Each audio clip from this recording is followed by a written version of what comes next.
Good evening. This meeting will now come to order. It is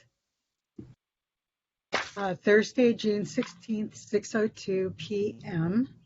Welcome everyone to the June 16th regular meeting of the Santa Monica Housing Commission. I want to thank all commissioners and the public for being here to participate this evening. We will begin with the Pledge of Allegiance. Everyone, please state the pledge with me. I pledge allegiance to the flag of the United States of America and to the republic for which it stands, one nation under God, indivisible, with liberty and justice for all. And now we'll move to roll call. Commissioners, after your name is called, please answer. Commissioner Kamner? Here. Commissioner DeBaca? Commissioner DeBaca? Okay. Commissioner Gomez? Here. Commissioner Gray? Here. Commissioner Hamilton? Commissioner Hamilton? He said he wasn't going to be able to make this meeting in the Oh, that's roll right. call. That's right. I'm so sorry. And that is an excused absence. Commissioner Hilton Here. and Vice Chair Morosco, I am here.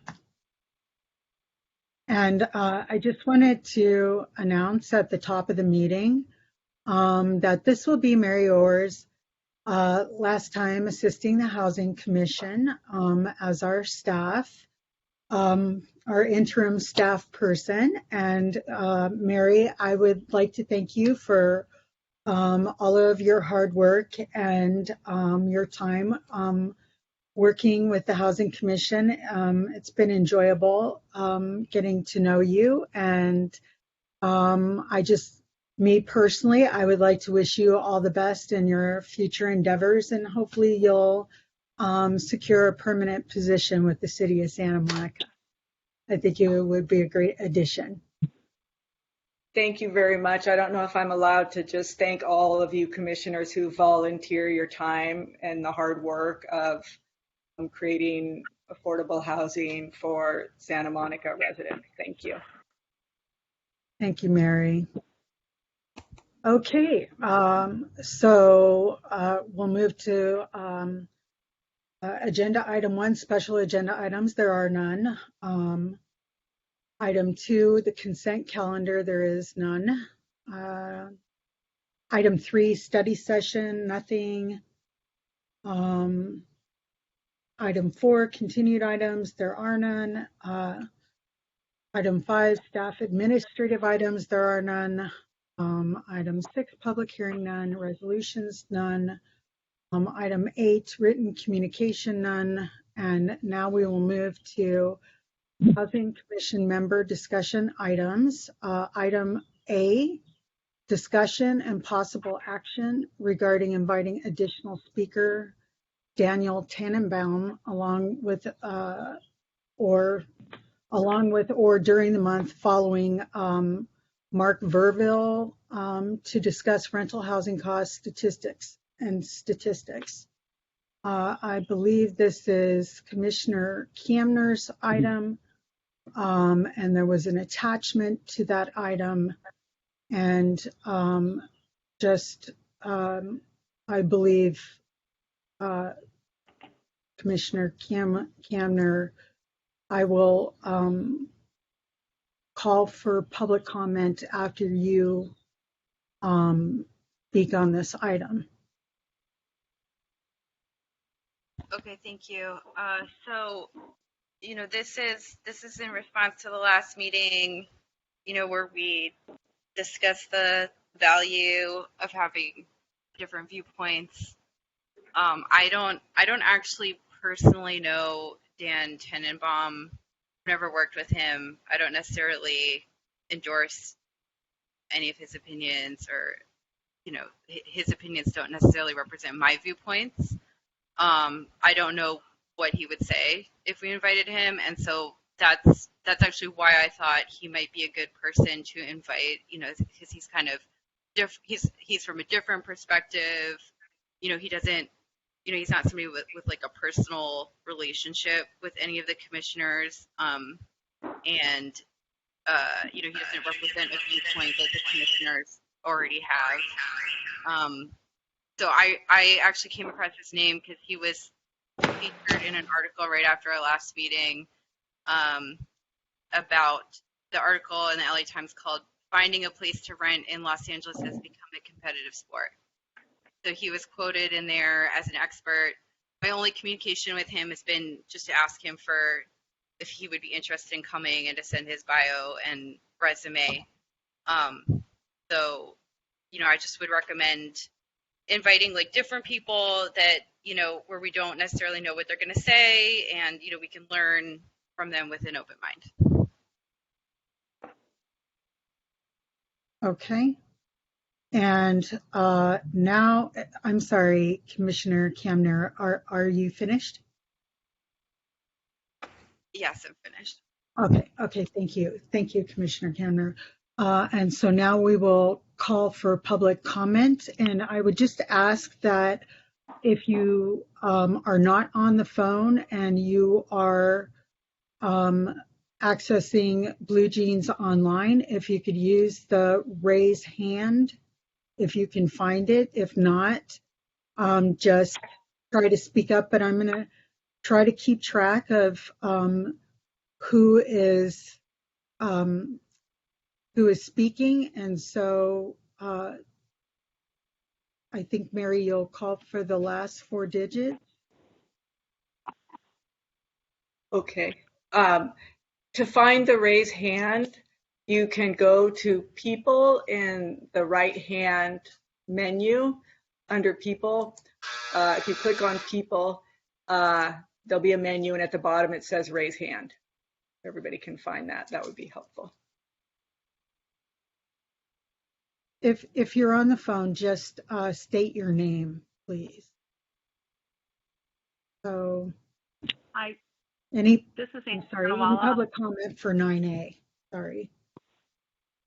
And Thanawala, go ahead. Yes. Thank you. This item has me very concerned. This gentleman, Mr. Tenenbaum, appears to own a real estate company. And so I don't know why we would want to introduce a corporate real estate owner to have discussions about housing in Seneca when it seems like all he's looking for is to put money in his pocket through subsidies or development or redevelopment or rehabs or what have you. This would be great for him. On the other hand, Mark Burville is a community member who has no profit to gain by speaking his mind. He's a taxpaying resident. And the other thing, so this is ridiculous in my view. And the other thing I did want to mention is I came across a YouTube video from last November. So when Commissioner Kamner mentioned that she just came across this fellow, that doesn't seem accurate because she was included in a YouTube video called Rethinking the LA Housing Paradigm, or How to Make the System Work for Us and Not Against Us, along with Mr. Tenenbaum back in November of last year. So, I just want people to play it straight, be honest about who they are, what they're representing.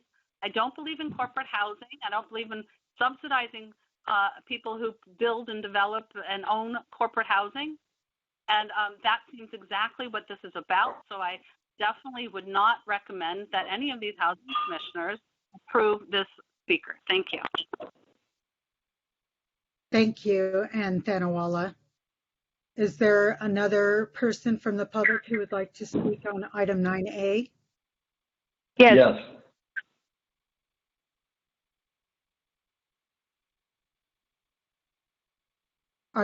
There's 2 people that I think spoke up. Go ahead. Okay, Say your all right. name. This is Olga Zaraska. Actually, speakers are not required to say their name, but I have nothing to hide, so it's me. And I would like to echo what the previous speaker said. I actually sent in a written comment to the commission where I included a link to the webinar that both Commissioner Kamner and Mr. Tenenbaum participated in. It's a video from November 2021. So yeah, it just doesn't sound like what Commissioner Kamner is saying here is exactly true. And even in the course of her introduction to this item, she contradicted herself, where she said she didn't know what this gentleman was going to say, and then she contradicted herself. So very interesting. But anyway, so yes, this is a real estate person who's looking to make money out of private subsidies. And I think I sent a specific link to the commission where he says, let's be creative, let's find ways to deal with this so we can really build up the city, because we're going to have to meet the housing element requirements. So I definitely oppose the invitation for this gentleman. And as far as I remember, last month it was said that it was supposed to be someone who would be speaking specifically about Santa Monica. I don't see how this person has any relationship to our city other than trying to score some more money. I think one of his ideas that he presented in that webinar that he participated in with Ms. Kamner was that he wants to get rid of residential of multifamily zoned areas, and he wants to give private subsidies sponsored by the developers to the people who are displaced. So that's the definition of gentrification right there. I don't think that's what our city stands for. I encourage all the sane commissioners there to vote against this. Thank you. Thank you. Is there another person from the public who would like to speak on item 9A? Yes. Okay, go ahead. My name is David Morris, and I'm a resident of Santa Monica, and I have great desire to see the housing situation to improve. I don't think real estate people and academics from UCLA are the answer for our problems here in Santa Monica. Mark Burville, who was the speaker that you people agreed to hear, has vested a great deal of time to organize information and data so that the people can understand that listen to him what's going on currently in the Santa Monica housing situation. To bring in a realtor from outside who's recommended by Kamner, yet Commissioner Kamner stated in the introduction that she did not know what he would be speaking of and had no relation with this person. I think if you join a webinar with someone in the past, that's some kind of relation. The problem here is we keep going down the same road, following the same advice, and no one is seeming to solve the problem. The problem has been presented. We need to look for answers. There are plenty of people that can speak to Santa Monica here in this city, people that know the data, people that are interested in improving the situation in Santa Monica. So I firmly disagree with Ms. Kamner's presentation of this person to speak. There is no possible profit for the city of Santa Monica to listen to this person speak and take up the commission's time. I think that we need to concentrate on Santa Monica problems and speak or listen to people that speak to Santa Monica problems expressly so that we can resolve the problems that are here in Santa Monica. Inviting people from the county, from the federal government, and other entities that are concerned with and have data concerning Santa Monica's situation and how to resolve these problems, more than welcome. But this situation here that's being presented to in somehow counter the presentation by Mark Burville is ridiculous. We don't need people to counter this presentation. We need people to join the presentation to bring out information that we don't already know and resolutions to these problems. Thank you for your time. Thank you, David Morris. Is there another person from the public who would like to speak on item 9A?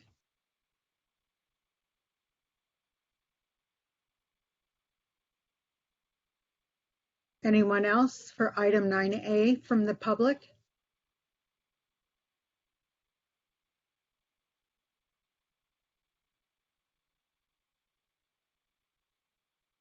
I don't see anyone raising their hand, so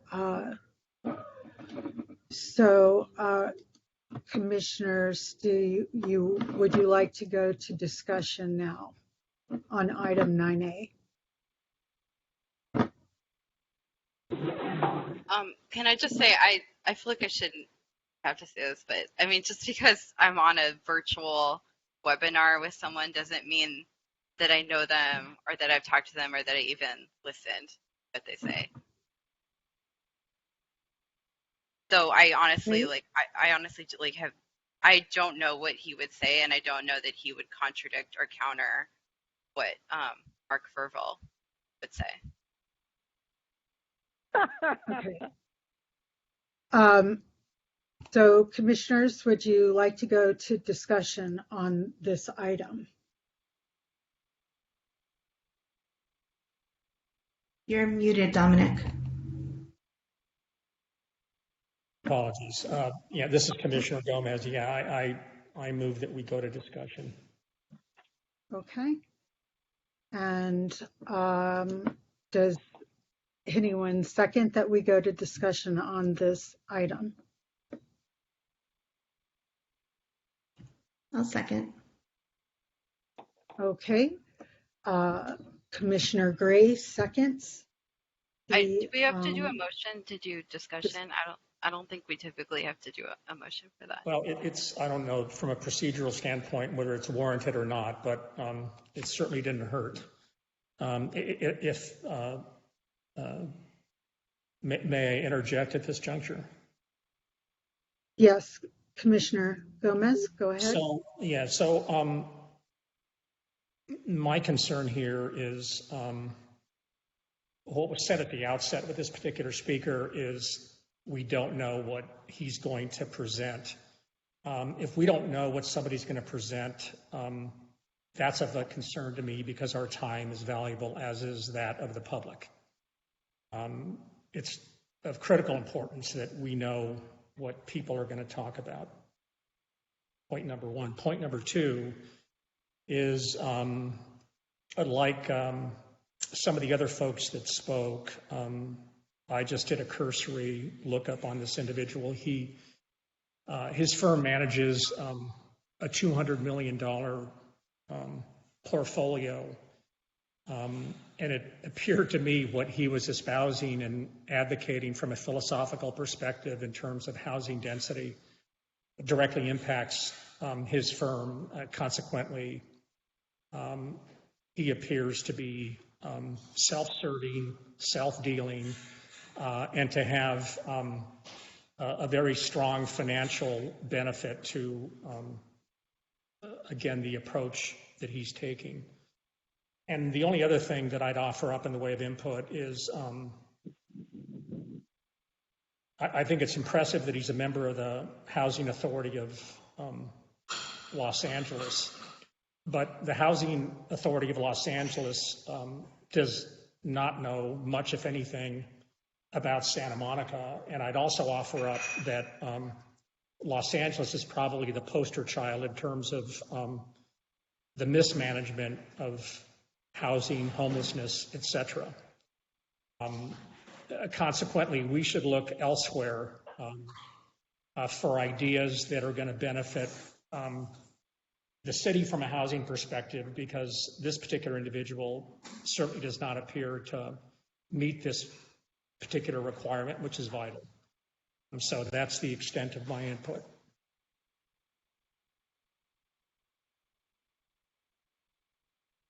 Any other commissioners care to speak on this item in discussion? Yes, I have comment, Commissioner Hilton. We have a rent control Go ahead, board. Commissioner Hilton. Thank you. Yes, we have I'm a sorry? rent control. We have a rent control board.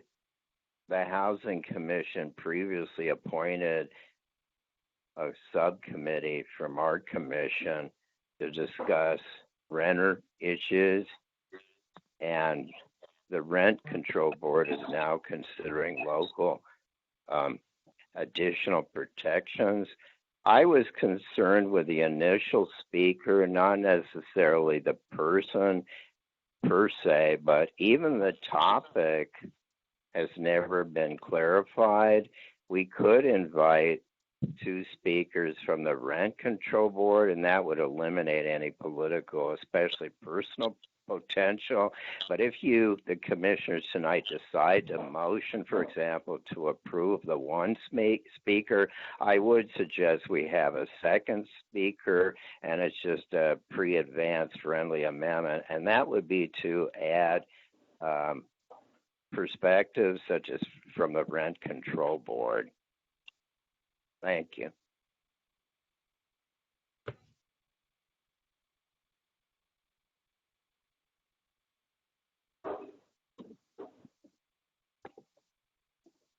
Commissioner Gray? Yes. I think I would need some more clarification on Commissioner Hilton's suggestion. I'm not clear about which speaker, when he says the initial speaker or the previous speaker. My understanding is that we're only talking about the possibility of inviting Daniel Tenenbaum at the moment. Although I'm happy to consider other speakers for other things, but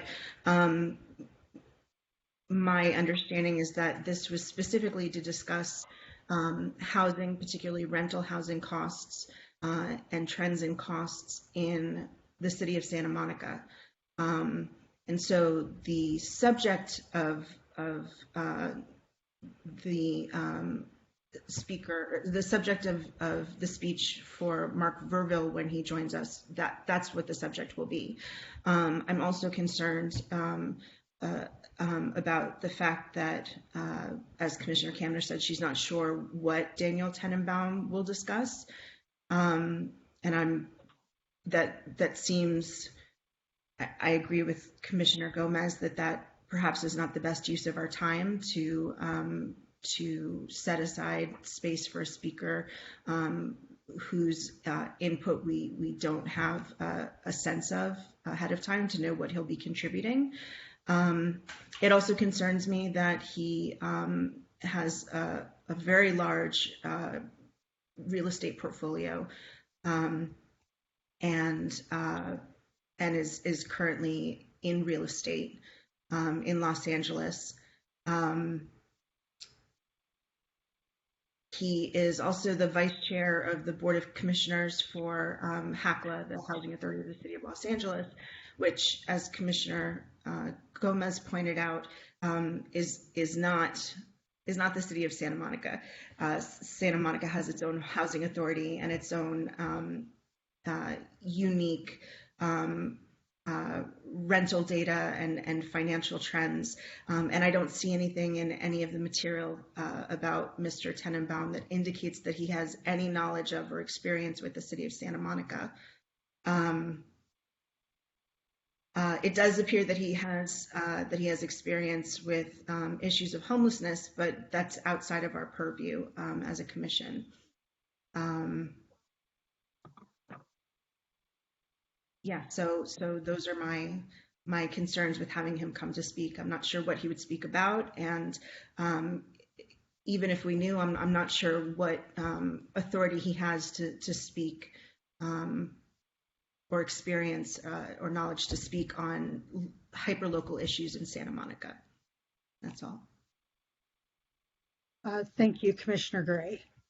And so I would be the last to speak on this item, and to say that I echo Commissioner Gomez and Commissioner Gray. I find it concerning that this is, someone who has, again, a very large portfolio of real estate and, without even knowing what the materials that may be presented or, what this person would actually be bringing to any presentation that would benefit, the unique issues that Santa Monica is dealing with. I'm not sure how really even in how that would work in contrast to the other speaker whom we've already voted to come and speak to the commission. And again, that speaker has no vested interest per se, other than is a longtime resident of Santa Monica and has that perspective. And again, I just echo the sentiments of, and the public has spoken on this as well, and taking that into consideration. I feel that this is not, would not be appropriate. And with that being said, there is not a motion on the table regarding the speaker. So, and there was also a friendly amendment by Commissioner Hilton. So, is there a motion? Can I say something as a part of discussion, please? Okay, Commissioner Kimner. I'm sorry, not I thought you surprised. already spoke on this. No, I just Go wanted to ahead. respond to what people were saying. Okay. I mean, I'm not surprised that this idea was totally shut down with a bunch of excuses. This commission has a pattern already of successfully shutting down any other viewpoints. It doesn't represent the viewpoint of the city. Most people don't have such an entrenched viewpoint against housing in this way. And I think like if we were to do a proper sampling or, a fair cross section of the community instead of like a group of vocal people that tend to come to all these meetings, we would see what the community really thinks. And I think most people would say that they're concerned about the cost of housing, that they want to see something done. But anyway, so I don't expect to be on this commission for much longer. So I think, you all should not be threatened by other people. I mean, like, even if you were to invite him and he were to have like this or that issue, or you disagree with him about this or that, what's the harm in hearing people out? It's just information. You can disagree with him. And that goes for any other viewpoint. So I think you all should think about, what kind of commission you'd like this to be, and if you would like this to still be the NIMBY commission.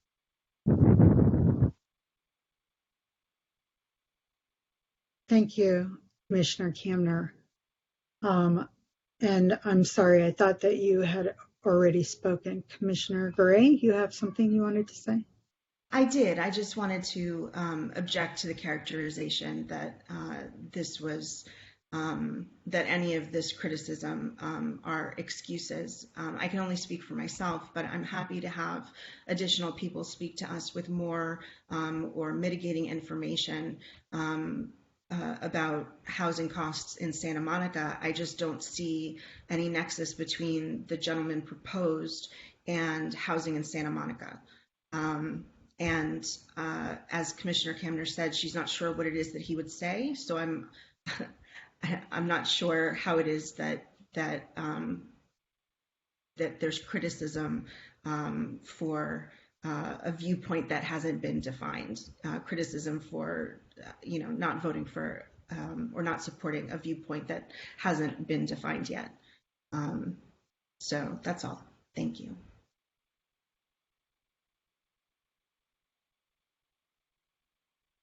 Okay, thank you, Commissioner Gray. And so there, like I said, there's not a motion on the table. So does somebody want to make a motion? And there was, if there's going to be a motion, then Commissioner Hilton proposed a friendly amendment to that motion.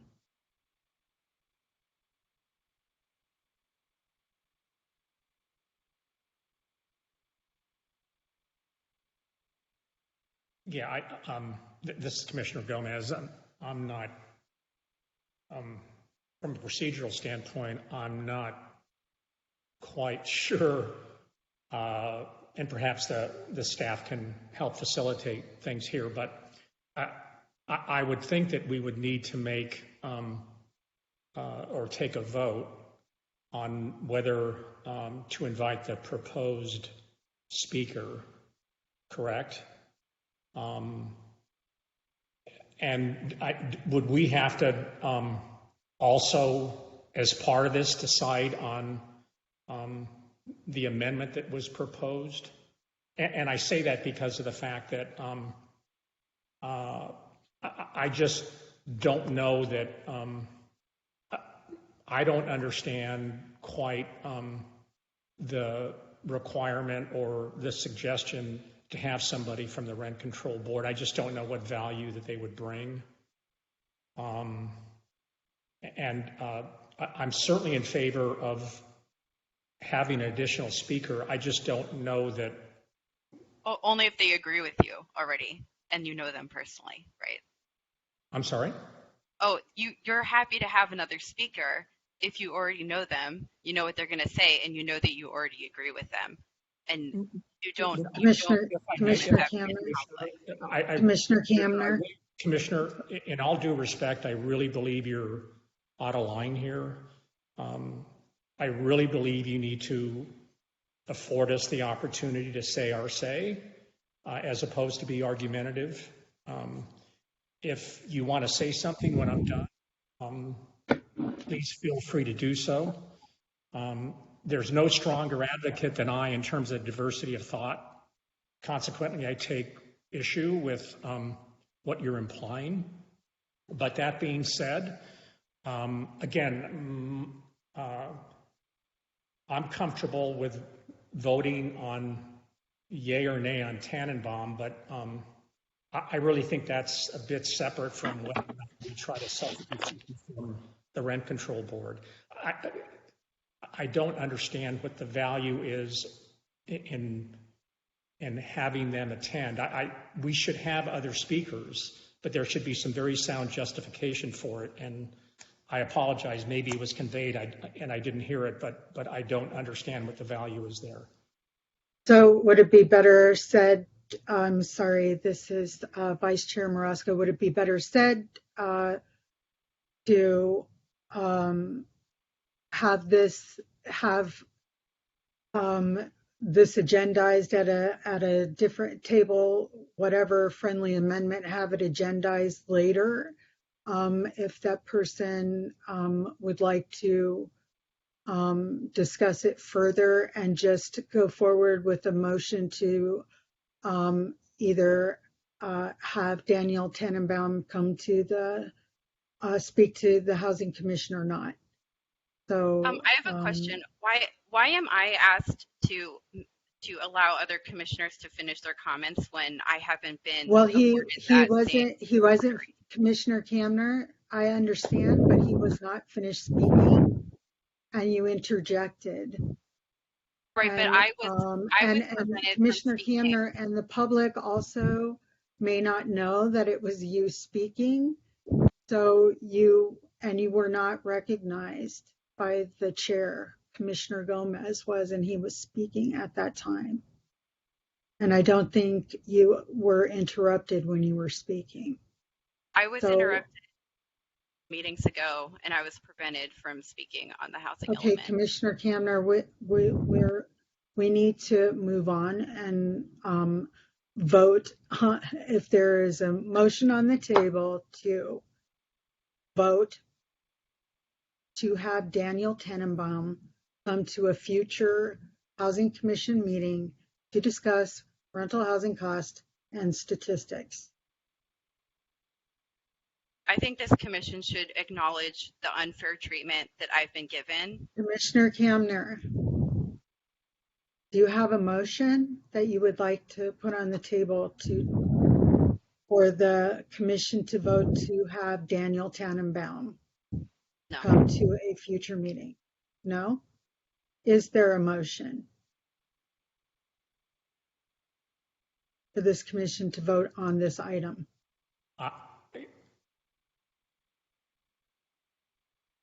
Commissioner Gomez? Yeah, this is Commissioner Gomez. I move that we vote on whether to invite Mr. Tannenbaum to speak to the Housing Commission.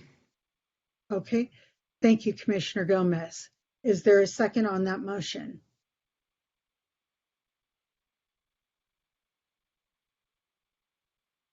Seconded by Commissioner Hilton. Okay, thank you, Commissioner Hilton.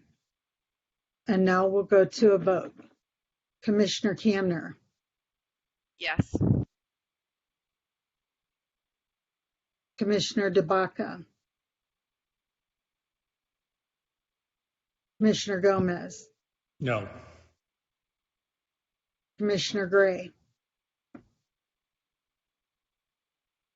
No. Commissioner Hamilton is not here. Commissioner Hilton, Yes, I think it would diversify the discussion. Thank you. and Vice Chair Marasco votes no. That is 3 noes and 2 yeses. And so this does, well, it doesn't pass because there's not 4 votes.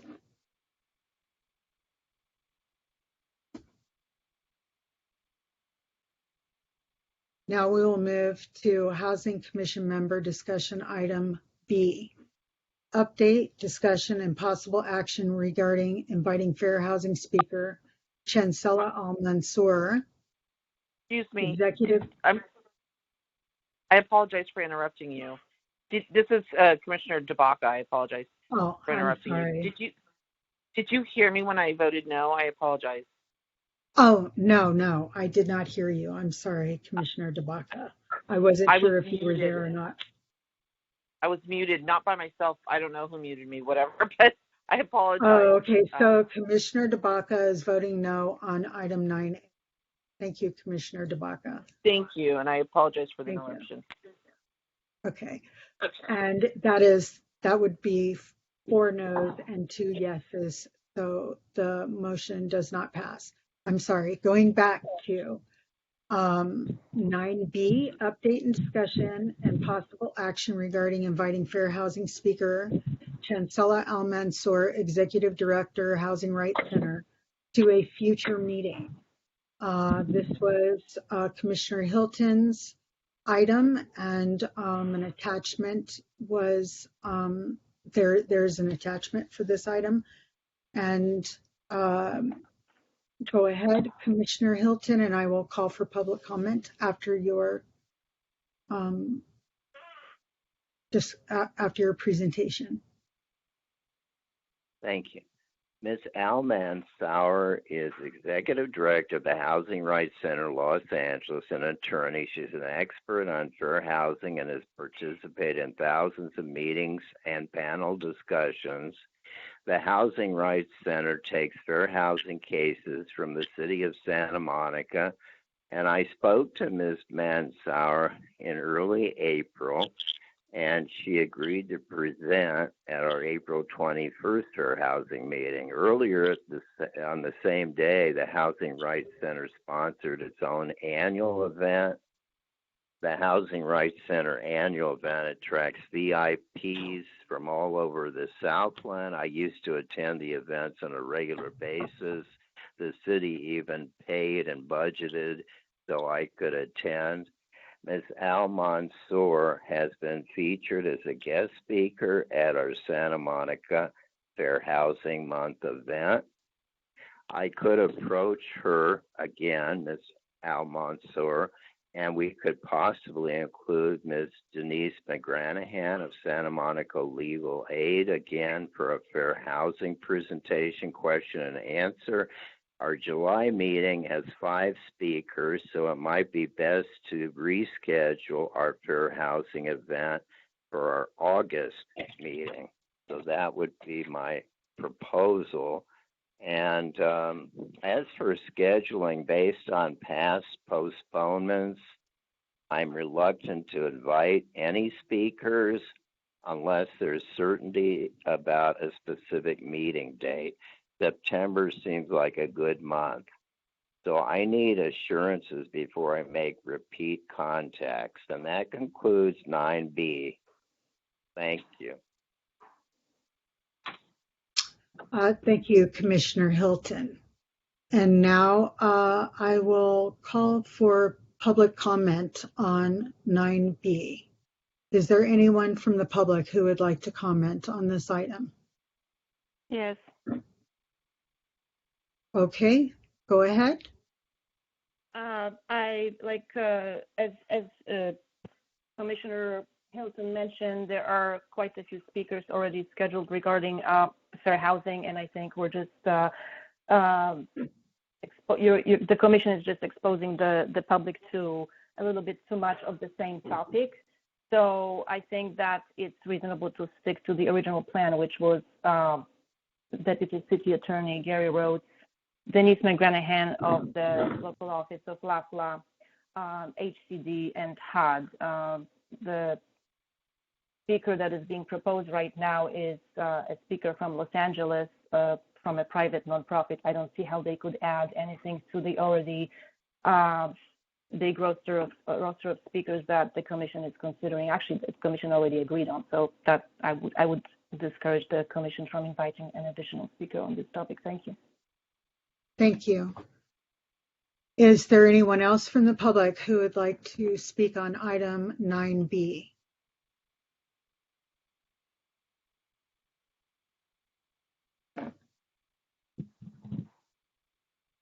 Anyone else from the public?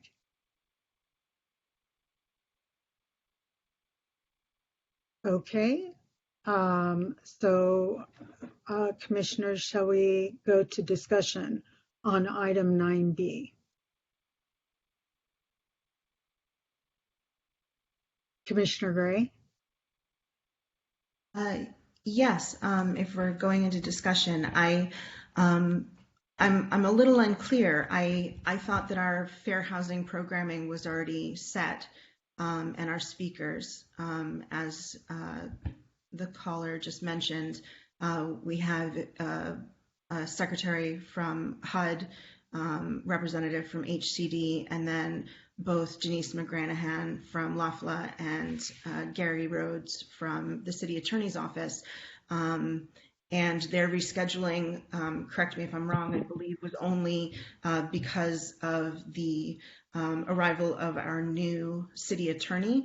And so they said that they needed to reschedule because they needed to run some data by him first before they could speak with us. But other than that, I wasn't aware of much shuffling of the schedule. And I thought those were our fair housing speakers. And I also,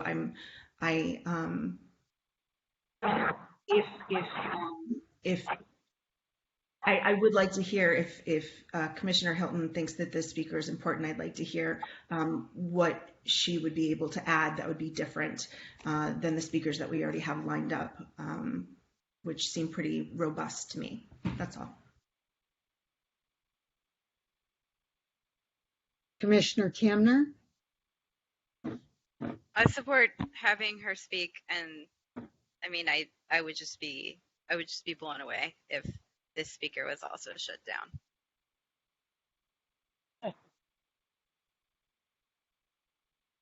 Is that all, Commissioner Kemner?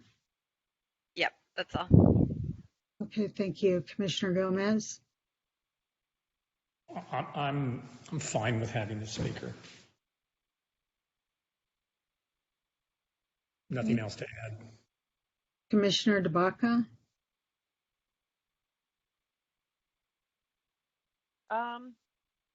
No. No.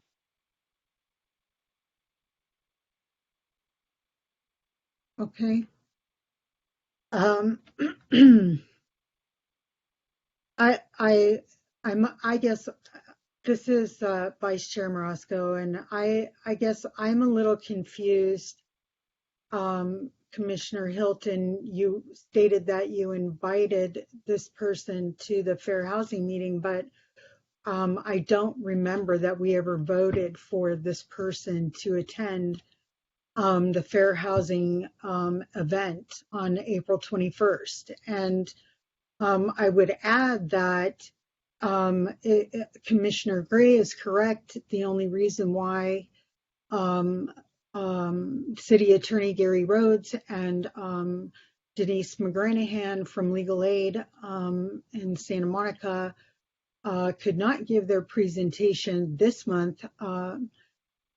It was because of the new incoming city attorney, and they needed to make sure that the materials that they present were reviewed by the new city attorney and that they were given an okay to provide those materials or data, shall I say. And that, there is a plan in the future for them to come, as you stated, Commissioner Hilton, August or September. We are also looking at other speakers that we've had communication with from HUD and HCD. We've already voted on these things. These are, several speakers pretty much speaking on the same topic. And I do feel like it's redundant, that we do have to work on other items. Fair housing is extremely important, but I feel like it's just, repeating the same thing. And again, Denise McGranahan and Gary Rhodes are, understand the unique issues that Santa Monica faces, and had already prepared basically they were already prepared to come. So I just don't really see the point of scheduling another person at another time. We're already filling up so much time with so many people. We're already getting closer to the next year, and we will have new commissioners as well. So I don't know. I just don't see the point of having this person come. But that's all I can really say. This Commissioner DeBaca, can you hear me? Yes. Oh, okay. I just wanted to say I agree with you. I don't really want to add any other words other than you basically stated it right there. I don't see the reasoning behind it. Okay, it's too much. Thank you. Well, if I could clarify, because the facts, as I know them, are somewhat. I'm sorry. I just wanted to state, if you could state your name, just so we know who's talking. Commissioner Hilton. Commissioner Hilton. For Fair Housing Month, April 21st, we invited 2 city attorney speakers. They confirmed. The meeting was then canceled at the very last moment by the commissioners. The 2 speakers were rescheduled, and what I heard is they agreed to attend, and then they or the commission canceled for a second time. So I apologize. My impression was they were not returning, and I thought since Chancela Al-Mansour agreed to attend that we could have her presence instead or in addition. So that just clarifies. Okay, Commissioner Hilton, I stated that because you said you needed to have, you needed to be sure that there would be a future date for this person because you already reached out to them, but you reached out to them when you hadn't even presented this person, and you're correct. We invited City Attorney Gary Rhodes and Denise McGranahan from Legal Aid. They did have a presentation prepared. There was not a quorum for the April 21st meeting. And so they had agreed to come to the June meeting. And I personally have been having email communication with them. And they were, initially they were agreeing to come in June, but about a week ago or so, Gary Rhodes stated that he could not go forward until he reviewed with the city attorney the materials that he was going to present to ensure that the new city attorney was comfortable with the data that he would be presenting to the Housing Commission and the public. And because of that, Denise McGranahan from Legal Aid Foundation stated that she would wait for when Gary Rhodes was able to do his presentation. So that was last week, and it was, like I said, in an email between myself, Gary Rhodes, and Denise McGranahan. So just to respond to what you're wanting clarification on. Thank you. And I'm sorry, and to say too that, where we left off in that email communication is once Gary Rhodes got approval, we would find a date that worked for both Gary Rhodes and Denise McGranahan, and thinking about other speakers that we're still waiting on for them to give us a date when they may be able to come. So yeah, looking at probably August or September. So we already are filling up the schedule.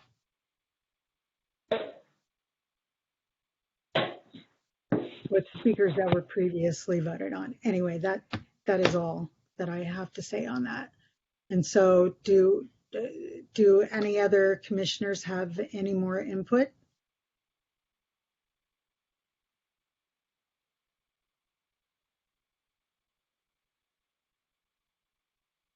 Okay, is there a motion on the table to invite Fair Housing Speaker Chancellor Al-Mansour to speak at a future meeting? This is Commissioner Camner. I'll make the motion. Okay, Commissioner Camner. And does anyone second Commissioner Camner's motion? Seconded. Okay, Commissioner Hilton, thank you. And now we'll go to a vote. Commissioner Camner? Yes. Point of order. I'm sorry. Can you please clarify exactly what we're voting on? Does this include a time frame, or this is just a general agreement that at some point in the future this will be a speaker? Okay, I'm sorry. The way it reads, to a future meeting, which means at some time in the future. There's no specified, it could be whenever there's an opening, I suppose. Okay, thank you. I was just clarifying because I know the motion isn't necessarily the same as the item that appeared on the agenda. I just wanted to make sure. Thank you. Okay, thank you, Commissioner Gray. Okay, back to the vote. Commissioner DeBaca? No. No. Commissioner Roscoe? Gomez? Yes. Commissioner Gray? No. Commissioner Hamilton is not here. Commissioner Hilton? Yes. And Vice Chair Marusco, I vote no. So that is 3 yeses and 3 nos. And there is not 4 yeses, so the vote, or the, I'm sorry, the motion does not pass. And now we will move to 9C, Summary of Santa Monica Voter Initiative. Real estate 5% transfer tax, 40 million for affordable housing. There is an attachment, and this is Commissioner Hilton's item. Go ahead, Thank you. Commissioner Hilton, and I will call for public comment after. As a preference, this is a description of the ballot initiative based on the text of the measure, rather than for me or the commission to take any position. And the attachment is the initiative wording. The expanded real estate tax would amend our current transfer tax rate by adding what's called a third tier for property sales of 8 million or more. It's expected to generate 50 million in revenue per year. The revenue is for a new school fund and homelessness prevention, such as rental subsidies, and an affordable housing fund to support affordable development. The first 10 million would go to a school fund, and I won't be describing that. Whatever the balance is, say 40 million, that amount will be allocated for, quote, homelessness prevention and affordable housing fund. That's the title.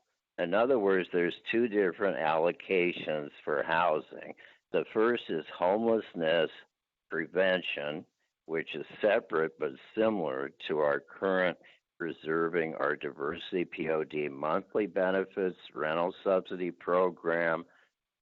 Just to explain, our current Preserving Our Diversity is for seniors 65 and over who reside for at least 20 years in a rent-controlled unit who are not benefiting from any housing subsidy and paying at least 50% housing burden.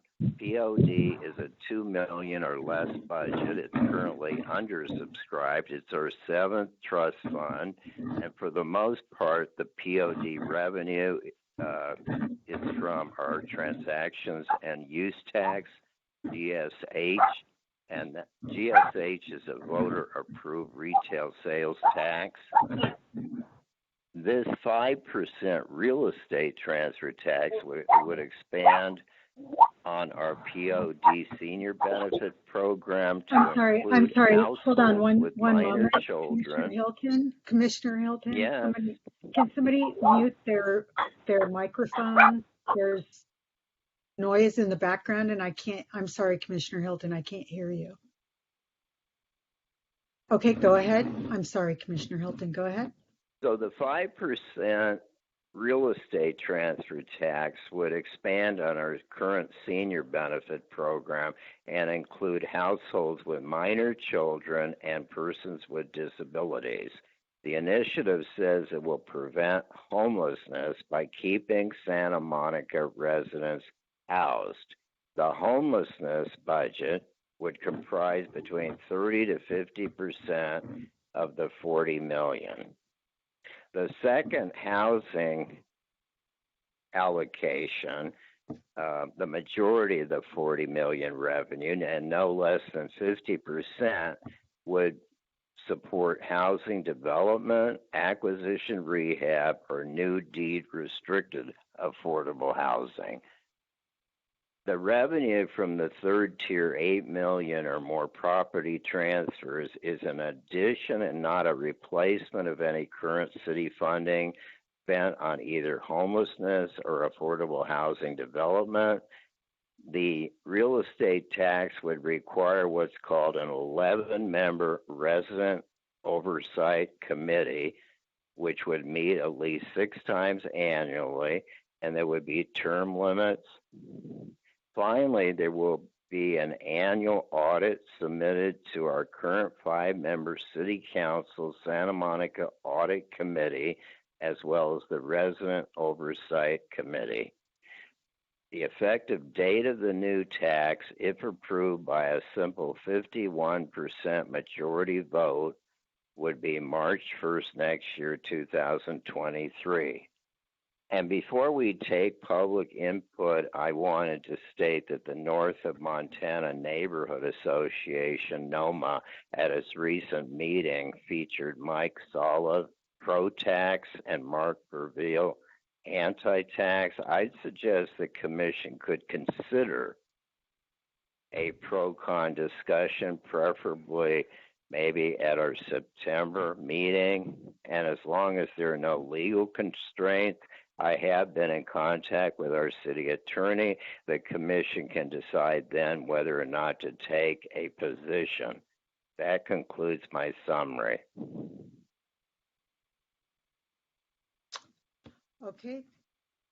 Thank you, Commissioner Hilton. And now I will call for public comment on item 9C. Is there anyone from the public who would like to comment on this item? Yes. Okay, go ahead. This is David Morris. I'm troubled with the point that we recently, within the last 2 years, approved an additional sales tax percentage for the county to collect billions of dollars to assist with the homeless situation and housing people, creating new housing development. Everybody knows by this time that proposal is a failed proposal, that the money has just flowed out to the nonprofits, but the situation at hand on the street and with the housing situation has remained the same. I think a tax of any kind at this point, being how we're just emerging from COVID and the situations and the businesses that have failed and suffered from this COVID situation, I think it's erroneous.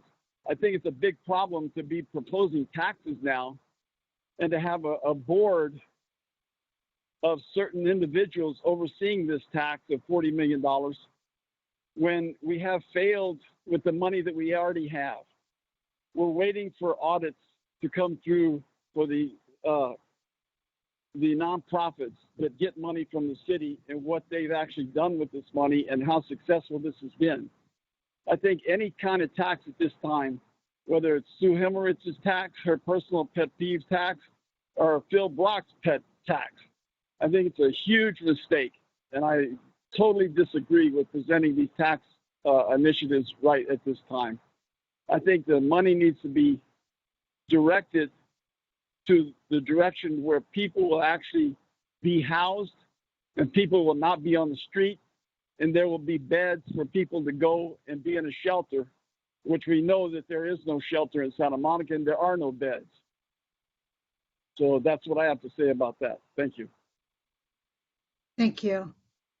Is there anyone else from the public who would like to comment on item 9D? Yes. Go ahead. I'm just not sure why this commission is being used as a platform to promote a private ballot measure. I would like to remind the commission about its jurisdiction. I'm not sure why the commission would be discussing this issue at its meeting in September. It's quite confusing for me, and obviously I do not support this deceptive ballot measure. There is no need for more revenue. There is just a need for better spending of the funds that the city possesses. And maybe if Mayor Himmerich was not so busy killing the businesses in downtown where I reside, maybe we wouldn't have to look for the additional $50 million a year. And it's a good point about the $6 million in homeless services that Mayor Himmerich is unable to find, that was spent last year and the auditors can't find. So yeah, this is pure deception. And again, I would ask that the commission considers whether it's under their jurisdiction to consider this issue. This is a purely financial issue. It's a tax issue. It's not a housing issue. The ballot measure itself is not a housing issue. Thank you. Thank you. Are there any other speakers that would like to speak on item 9C?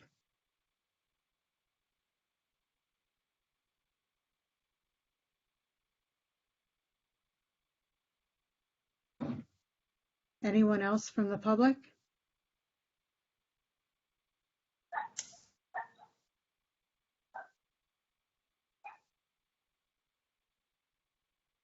Okay.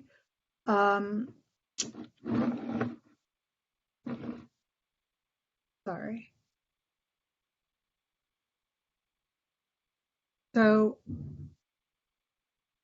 my understanding from the city attorney is that we were simply, I brought this up to the city attorney because I had some concerns that it might be political speech, and I did not want for the Housing Commission to be in that predicament. But with that being said, I just wanted to say we should just stick to discussion of the summary of the initiative and to not take a position on the pros and the cons of it at this point. So if we could just go to discussion on item 9C.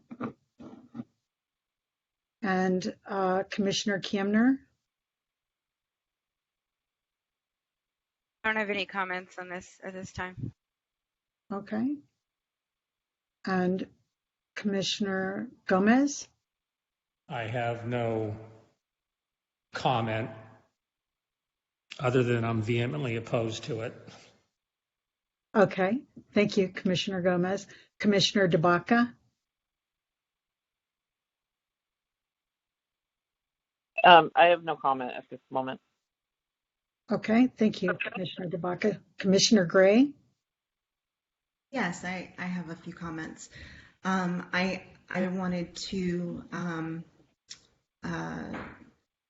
clarify, since it is a public meeting, that I also had concerns about this agenda item being private political speech, and its address in a public city housing commission meeting being misuse of public funds for that private political speech.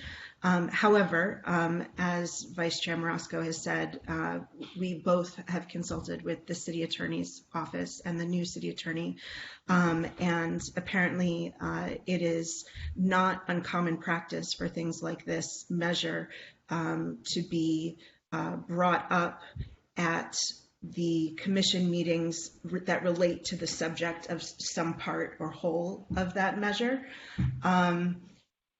But City Attorney Sloan was clear to specify, or to he clarified that this was not to be a policy debate, but that it was appropriate for the measure to be discussed informationally.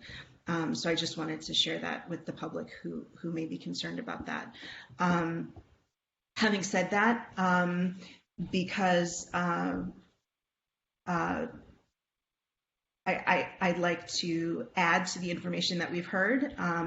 There are a lot of things that are not included in this measure, and so I would just like to state for our knowledge, for our information, that this transfer tax measure has no spending controls, no recipient parameters. For example, if local residents would get that housing or not, if there would be a local preference, levels of income of people being served. There are no location guidelines for the building of affordable housing, which leaves it open to existing problematic practices with siloing lower income people in single buildings or single neighborhoods in the city. There appears to be no funding allocated for infrastructure, and there doesn't seem to be a system of accountability to account for nonprofits that are likely to participate in this, like CCSM and EAH. So, so I'd like to add that. Thank you. Thank you, Commissioner Gray. And this is Vice Chair Marasco. I don't really have much more to add than what was stated by Commissioner Gray. This hasn't even been qualified yet, so I don't really, me personally, have much more to add to it. Again, it was just to be a summary, I'm assuming, to clarify and advise the commission and the public. So with that being said, I don't think that there was to be a motion on this item. And if there are no other comments by commissioners, I would like to move to item 9D. Sorry, Chair Marasco. I'm sorry? Yeah, Vice Chair Marasco, this is Commissioner Gomez. Go ahead. If I may, I just need clarity on one item. I believe it was stated earlier that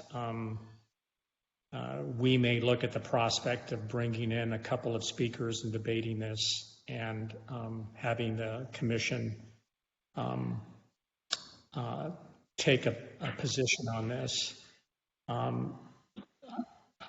I think we would need some clarity in terms of whether that's appropriate or not from the city attorney's office if we proceed down that road. Because what it would be doing, I believe, is putting the commission in a compromising position by politicizing this particular proposed ballot initiative. Consequently, I do want to go on record as stating that we do need some clarity and some direction on this. And again, I just want to voice my concern that it does put this commission in a politicized position, which we should not be. Okay, thank you, Commissioner Gomez. And I also agree with it would be, as stated, I've already had communications with the city attorney about this item as well as Commissioner Gray because of those concerns and not wanting to violate any ethics or bylaws of the Housing Commission by doing so. So I agree with that. And I would say with regard to Commissioner Hilton's request to have a future debate on this, it would need to be addressed with the city attorney's office. Specifically, the city attorney stated that it should not be a debate. So it would definitely have to be clarified with the city attorney's office and stated that it is not considered political speech or politicizing the Housing Commission, I suppose. I do Commissioner want to Gray? make a. I'm sorry. Go ahead, Commissioner Hilton. Well, to add some historical context, this and other commissions have heard, discussed, and taken action on numerous ballot measures. And I'll give two examples. One is the trend, and I'm not suggesting we do so on this item, but two examples: transactions and use tax, TUT, a type of retail sales tax, $6 to $8 million per year for affordable housing. The same amount went to our schools. And then a second example is the different commission took a public position on the Mental Health Services Act, a 1% income tax on millionaire incomes. And we even made a presentation in front of the city council that was 40 minutes, and the city council unanimously endorsed the Mental Health Services Act. So there's been a history for boards, commissions taking positions.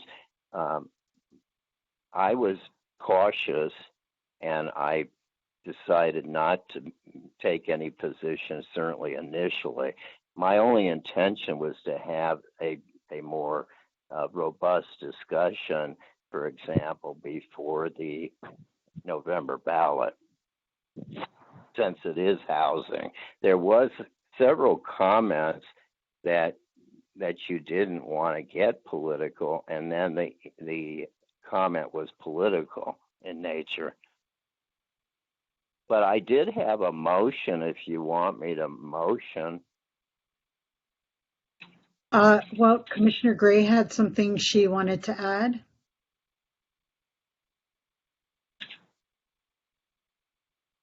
Commissioner Gray? Yes, thank you. I just wanted to say, well, first, thank you, Commissioner Hilton, for that historical context about possibly political advice from city boards and commissions. Obviously, we will defer to whatever parameters and decisions the city attorney's office gives us in terms of directing our actions. I did want to address briefly the purview of the Housing Commission, because a member of the public mentioned that. And I think that if we were to continue discussing any part of this measure, that we should be careful to contain our analysis and discussion to only the elements of the measure that relate to affordable housing. Because the issue of homelessness is within the domain of the Social Services Commission, schools with the school boards, and so I just want to make sure that if we were looking at it, that this wouldn't be necessarily yay or nay or commenting on the entire measure, but that we would be focusing just on the aspects that concerns our mandate. But having said that, I think that we need to consult with the city attorney's office to see if any of that's appropriate. Thank you.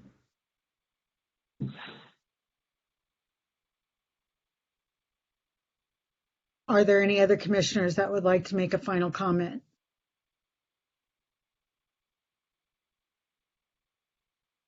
My only final comment, this is Vice Chair Marasco, is that it has the initiative has not yet been qualified.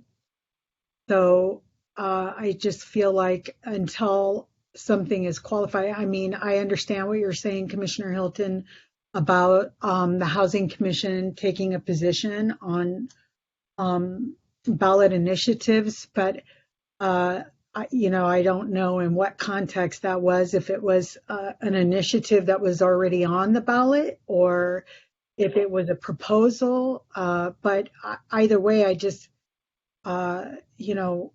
feel that we need to seek further advice from the city attorney's office before proceeding on any vote to have a future debate, per se. But Commissioner Hilton, you stated you had a motion that you wanted to propose. Yes, I motion the commission agendize as a pro-con discussion item the quote homelessness prevention and affordable housing fund voter initiative at a future meeting, as long as there are no legal constraints according to our city attorney, and that we consider taking action at that time, whether or not to support or oppose the ballot measure.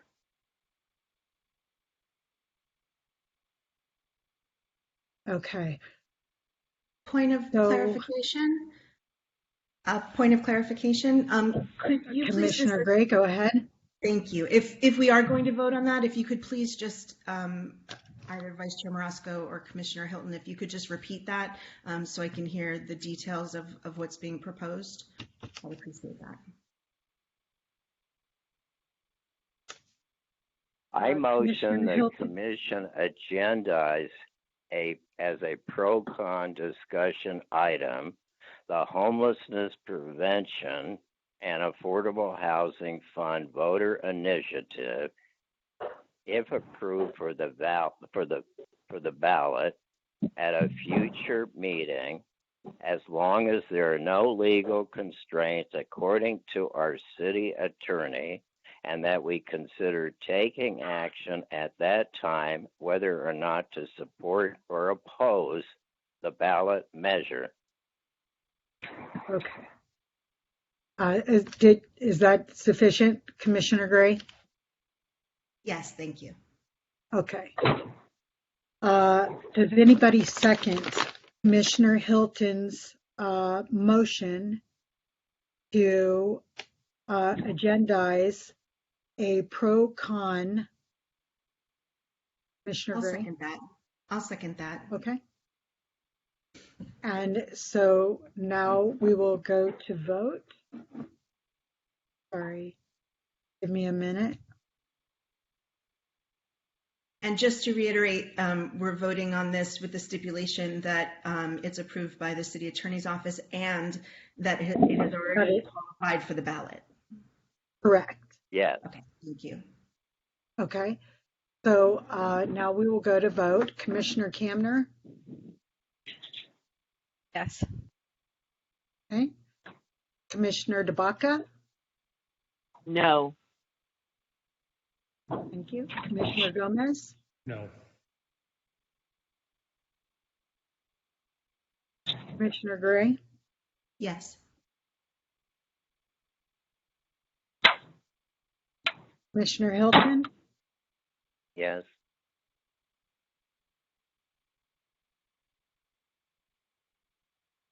And Vice Chair Marasco? No.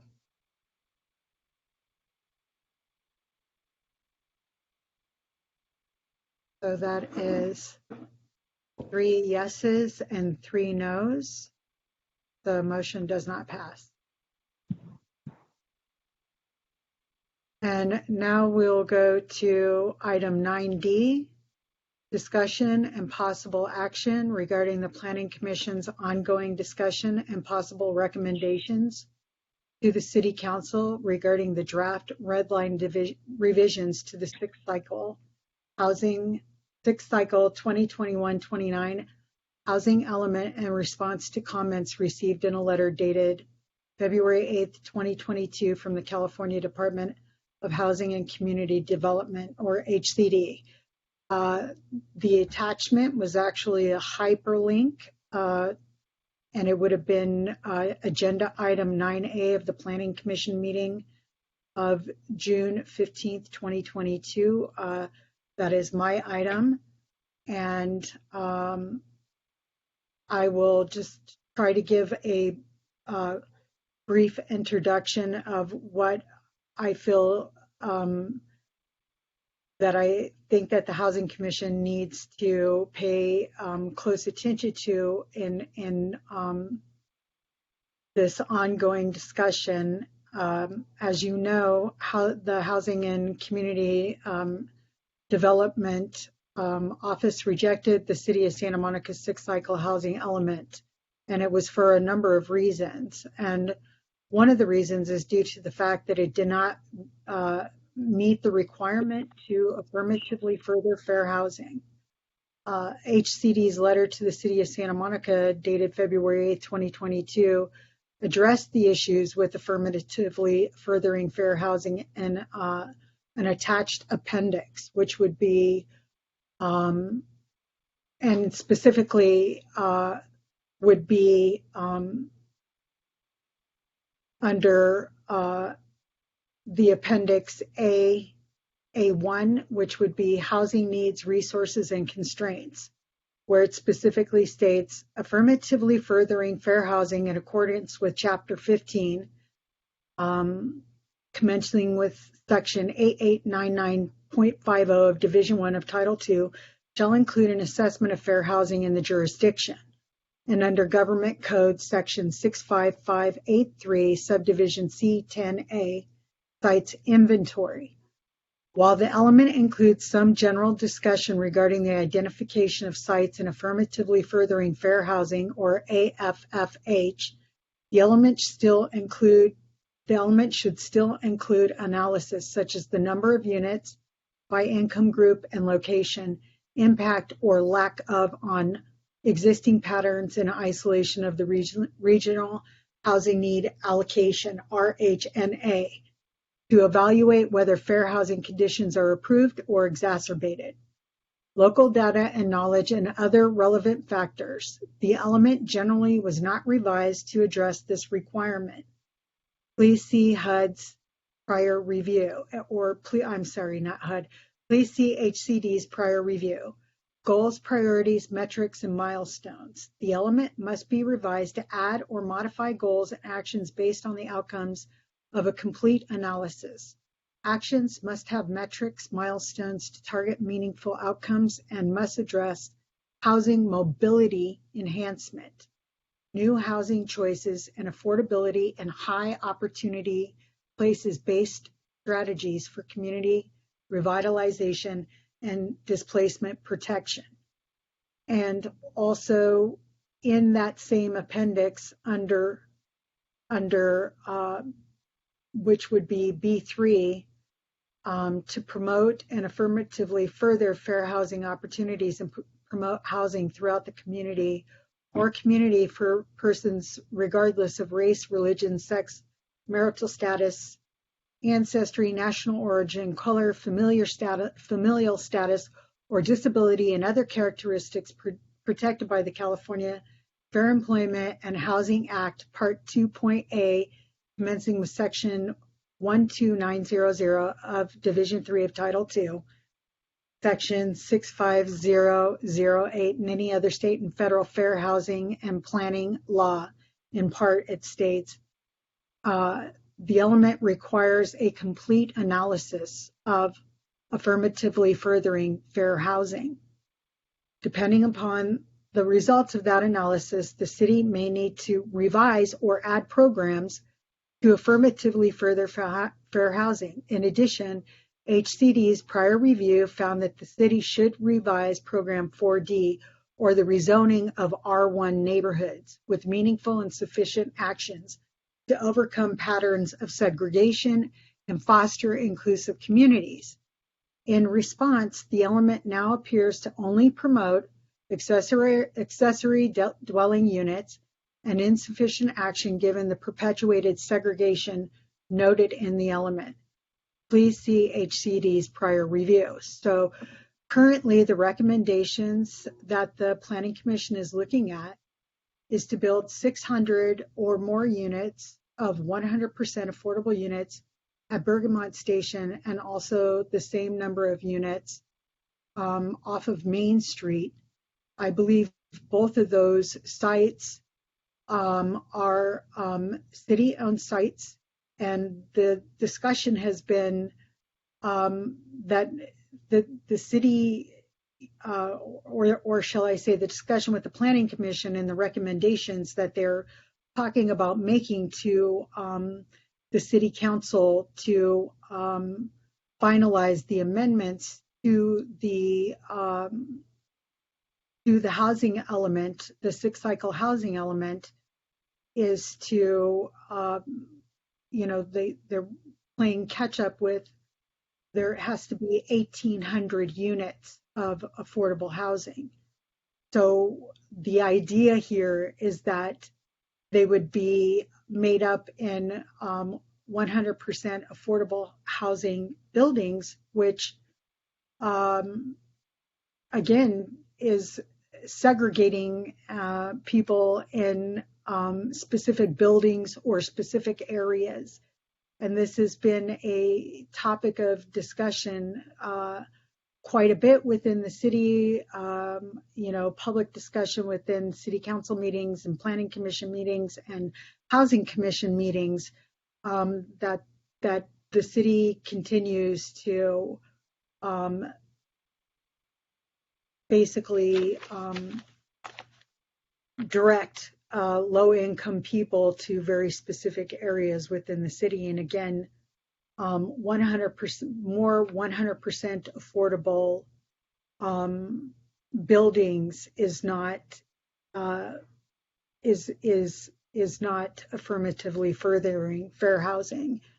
And I would like to hear some input from the commissioners who participated previously in making recommendations to the Planning Commission and City Council regarding the sixth cycle housing element, and who have hopefully reviewed the Planning Commission's June 1st, 2022 report, and to be able to discuss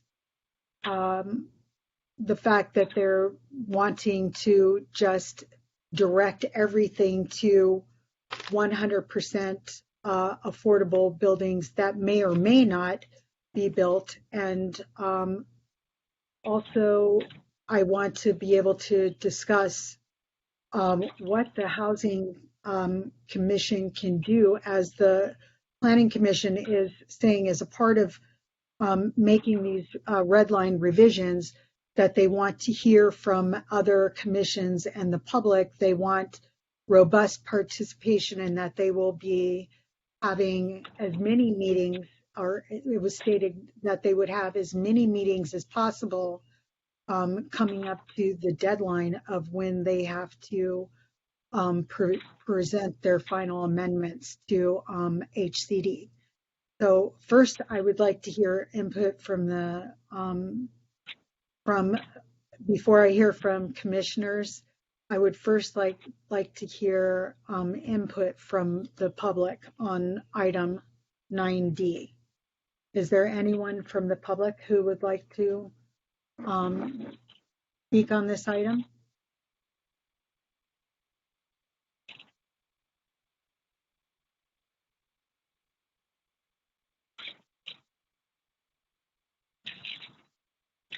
There's someone, I think you're muted. Is that David Morris?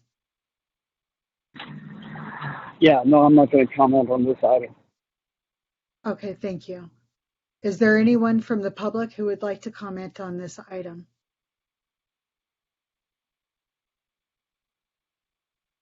Okay, so I would like to now open it up for discussion. First, I would like to hear from the commissioners who participated previously in the sixth cycle housing element.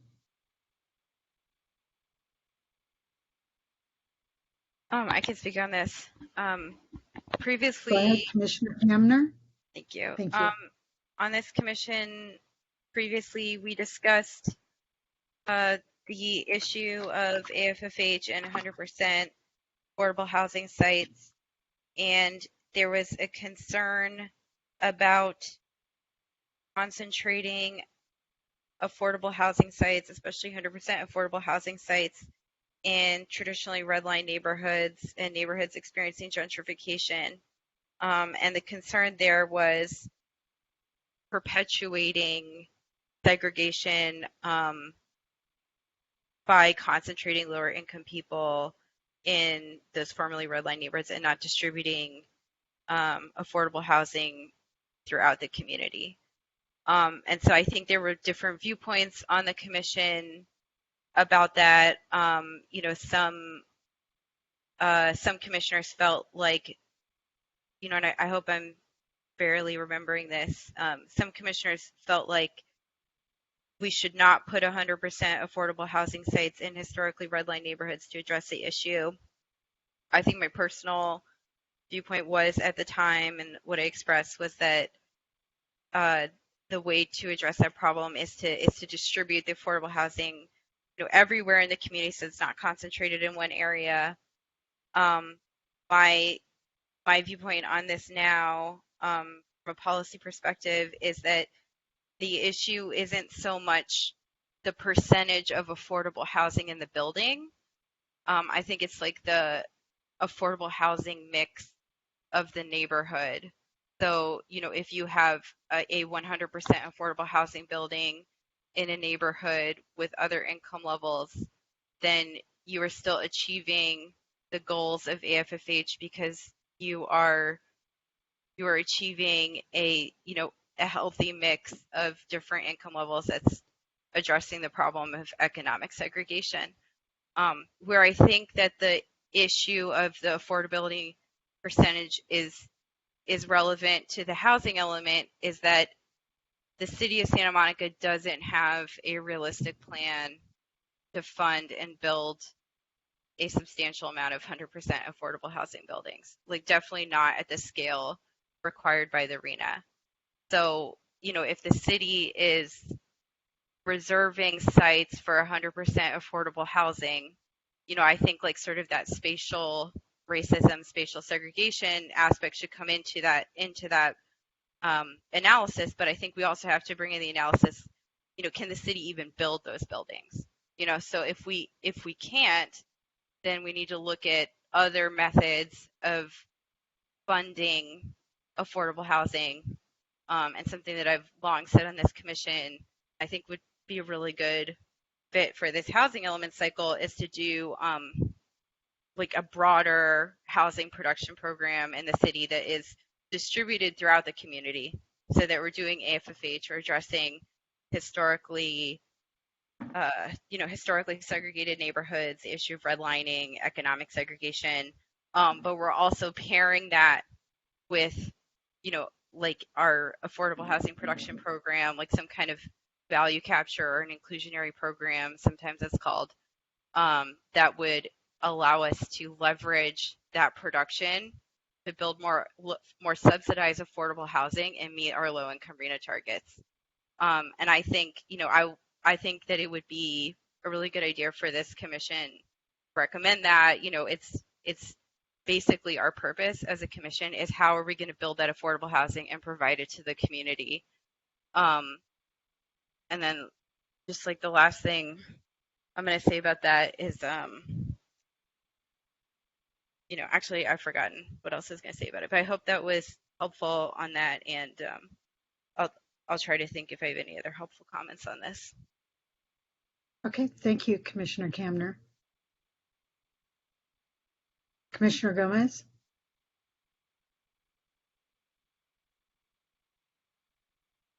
Well, I thought the commentary on the part of Commissioner Kamner was good. I don't have a lot to add to that other than the fact that, and I'll just state the obvious here, the concentration of affordable housing has been in particular areas, and more specifically areas like the Pico neighborhood. And, one could argue that the reason why affordable housing has a predominance in certain areas is because of the fact that that's where the city owns most of the land, and or land happens to be cheaper. What I would advocate is that there needs to be equitable distribution. There needs to be as many affordable units north of Montana as there are in Pico. And if the city does not own the land, or if we try to use it as an excuse, that's not where we own the property, then let's sell property at Bergamont Station and elsewhere and buy north of Montana, so that we don't perpetuate the type of segregation that has existed in this city since its existence. Okay, Commissioner Gomez, thank you. I'm sorry, Commissioner Hilton, I meant to call on you next because you have the prior knowledge of, to kind of, piggyback off of what Commissioner Kamner was talking about, and how the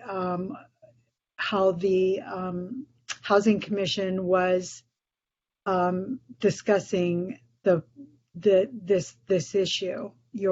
I'd like to hear from you about your previous knowledge on this. My input is two parts. First, the appendix, page 5, and the reference to affirmatively furthering fair housing, and the terms used, quote, perpetuated segregation and patterns of segregation. Again, page 5, appendix. And the reason I bring it up is because the assessment of fair housing plan used the term, and that was back in 2020, assessment of fair housing plan, 231 pages. And this comes from pages 159 and 160. They use the term, quote, perpetuation of segregation, not in reference to R1 single family, but in reference to, quote, admissions occupancy standards. In other words, it was our local priority wait list, not R1 single family. And the public comment and even HCD, the state agency, took this completely out of context. Any absence of project affordable housing in our R1 single family is not due to protected class discrimination, but the land costs that are associated with those areas. The second contribution I would make is in reference to a June 10th, 2021 3A motion and vote 5-0 that we had at our commission meeting. It was a special meeting on the housing element, and 3 of our current members voted. And I provided a copy to staff, and they declined to include it as an attachment to 9D, but it had to do with local financing revenue, which the motion said was either insufficient or there were too many unknowns on local revenue to meet our housing element RHNA affordability requirement. And that was forwarded, that June 10th 5-0 vote motion by me to planning, and it never reached the city council the following Tuesday. But here's what it states, quote, the revised quantified objective planning perspective is suitable sites which based on capacity is realistic versus the housing perspective, which is affordability and cost. Based on unknowns about the affordable housing revenue sources, the Housing Commission suggests that we need more revenue data before we can support the revised quantified affordability. And that passed 5-0. And a last comment, which was brought up earlier, is that the revised quantified by our planning division makes all sorts of projections which aren't not entirely realistic. For example, ADU, there's all sorts of unknowns. There's a methodology, for example, to calculate some of the ADUs as affordable, and our revised quantified includes a significant percentage. And also city land sites, some 1,700 plus affordable units. There's all sorts of obstacles and inherent delays with each of the sites. And the Housing Commission had 3 very thorough presentations on city land sites. For example, parking structure 3 on 4th Street is expected to provide between 120 to 150 affordable units. And it's one of the most immediate and promising, but it may take 2 to 3 more years to construct. There's going to be demolition, which is ongoing, then environmental cleanup. And so it may take until 2025 just to get the 120 to 150 affordable units from that one site. So I think the Housing and Community Development, both the letter and appendix, are saying that we're maybe over projecting and it's not realistic. But I provided some clarification about affirmatively furthering fair housing and that false reference to R1 single family and segregation. It was to the affordable housing wait list, a new requirement essentially 2 or 3 years ago. And then secondly, to the financial unknowns. And that was again a 5-0 vote, June 10th, 2021.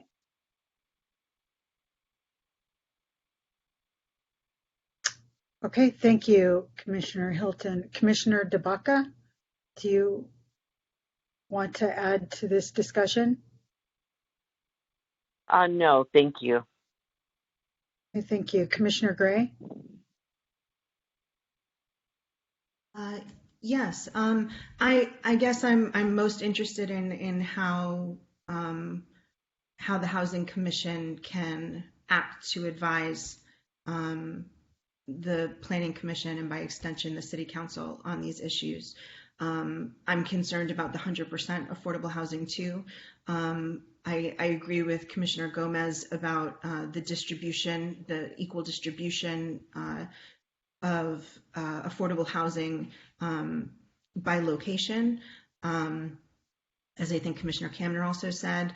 But I'm concerned about both the ratio within individual buildings and the ratio of buildings across the city. And I'd like to see how we can best give our input on that. So, and I believe, I'm sorry, Commissioner Kamner, did you have anything more that you wanted to add? Yeah, I just I wanted to respond to what Commissioner Hilton was saying, and also just express my agreement with the other comments about supporting an equitable distribution of affordable housing throughout the city. But just in regards to Commissioner Hilton's comments, I disagree with the idea that the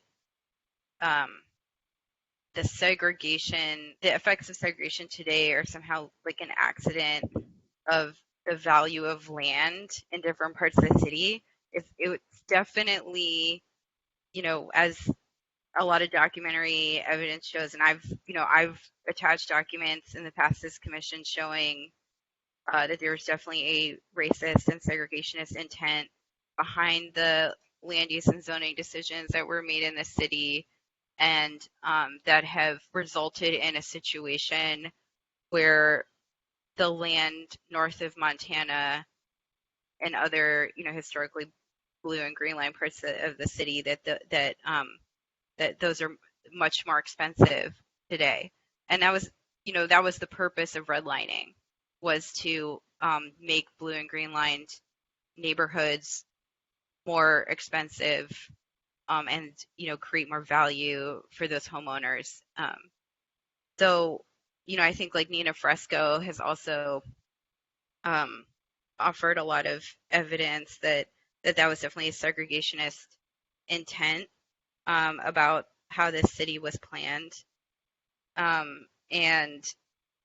I think just like one example is just the border, for example, between like the north of Montana neighborhood and the Wilmot neighborhood.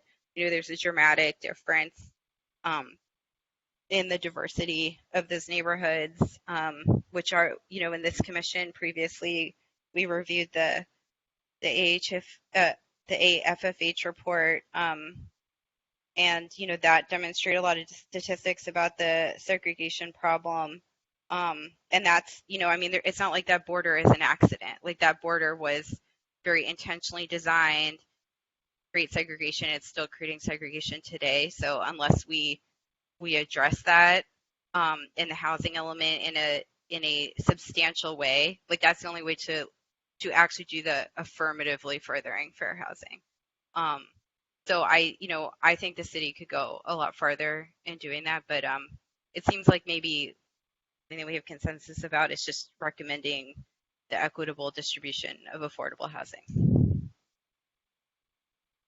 Thank you, Commissioner Kamner. And this is Vice Chair Marasco. I agree with Commissioner Gomez and Commissioner Gray, and also Commissioner Kamner, and that information is extremely helpful in being able to decide where, if the Housing Commission can provide effective input to this issue. In fact, I attended a meeting for the Sunset Park neighborhood, and speakers from the Community Development Office were basically saying, as what Commissioner Hilton stated, that there really isn't any funding for this 100% affordable housing. And it almost sounded like he was stating that pretty much unless there would be funding, there would not be any of this housing being built. So with that being said, it's almost as if it's just on paper and not something that would really come to fruition. And of course, it would, I believe, have to go through a public comment period. And there are many people, it seems, in the public that do not want these publicly owned lands to be for 100% affordable buildings. So even so, I mean, I'm not even sure that Bergamot Station and Main Street with no parking, how this somehow is affirmatively furthering fair housing. So I would say that I would like to make a motion that the commission look into this issue further and make new recommendations to the Planning Commission in a report, maybe a subcommittee to work on this, and to provide that report to the commission for approval and forward that to the Planning Commission to give our input, as the Planning Commission is asking for more input from commissions.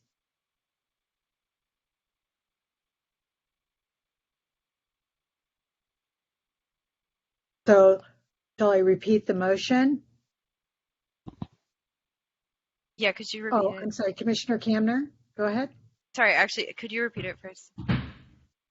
So the motion would be for the Housing Commission to explore this issue of, I guess it is equitable distribution of housing within the city of Santa Monica, and to provide a report to the Planning Commission, giving Housing Commission recommendations with regard to affirmatively furthering fair housing. Actually, I'm not saying that right. I said it better the first time around. Basically, I want to make a motion for the Housing Commission to research this further and make recommendations to the Planning Commission for greater equitable distribution of housing within the city before they submit their final report. I second the motion. Okay, thank you, Commissioner Kamner. I'm sorry. Could I comment before the vote's taken and just clarify something? Okay, Commissioner Hilton, go ahead. The intention of R1 zoning in the past, because I'm following up on an earlier comment, may have been segregation based on protected class. However, my only point is that in order to achieve affirmatively furthering fair housing, and the term used by AFFH is fully integrated, quote, fully integrated. We'd need, Santa Monica would need additional revenue sources, and the State Housing and Community Development doesn't assist. And to point out that there was a November 17, 2020 letter advisory from the state auditor and legislative audit committee, and they recommended, quote, require housing and community development to prepare an annual addendum to the state's housing plan that identifies all the financial resources the state possesses for the development of affordable housing, and quote, the number of affordable units those resources are expected to help build, unquote. And if you want to look, that's in the April 2021 4B, and it's my motion.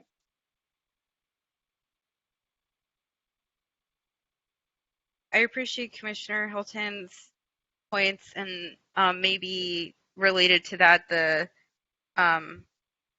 subcommittee can explore local revenue generation sources.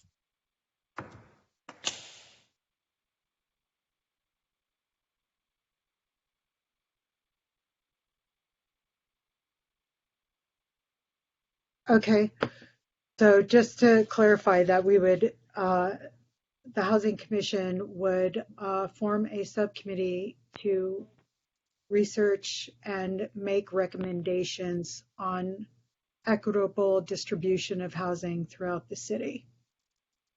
And then prepare that report to submit to the Planning Commission and get approval of the commission.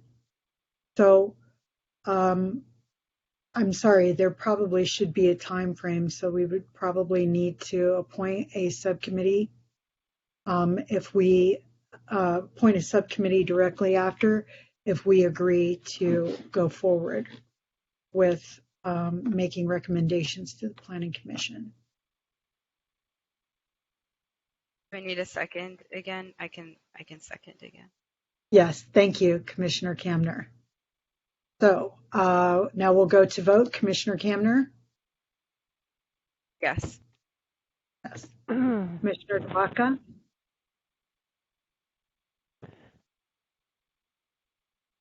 My apologies, I was on mute. Yes. Thank you. Commissioner Gomez? Yes. Commissioner Gray? Thank you. Commissioner Hilton? Yes.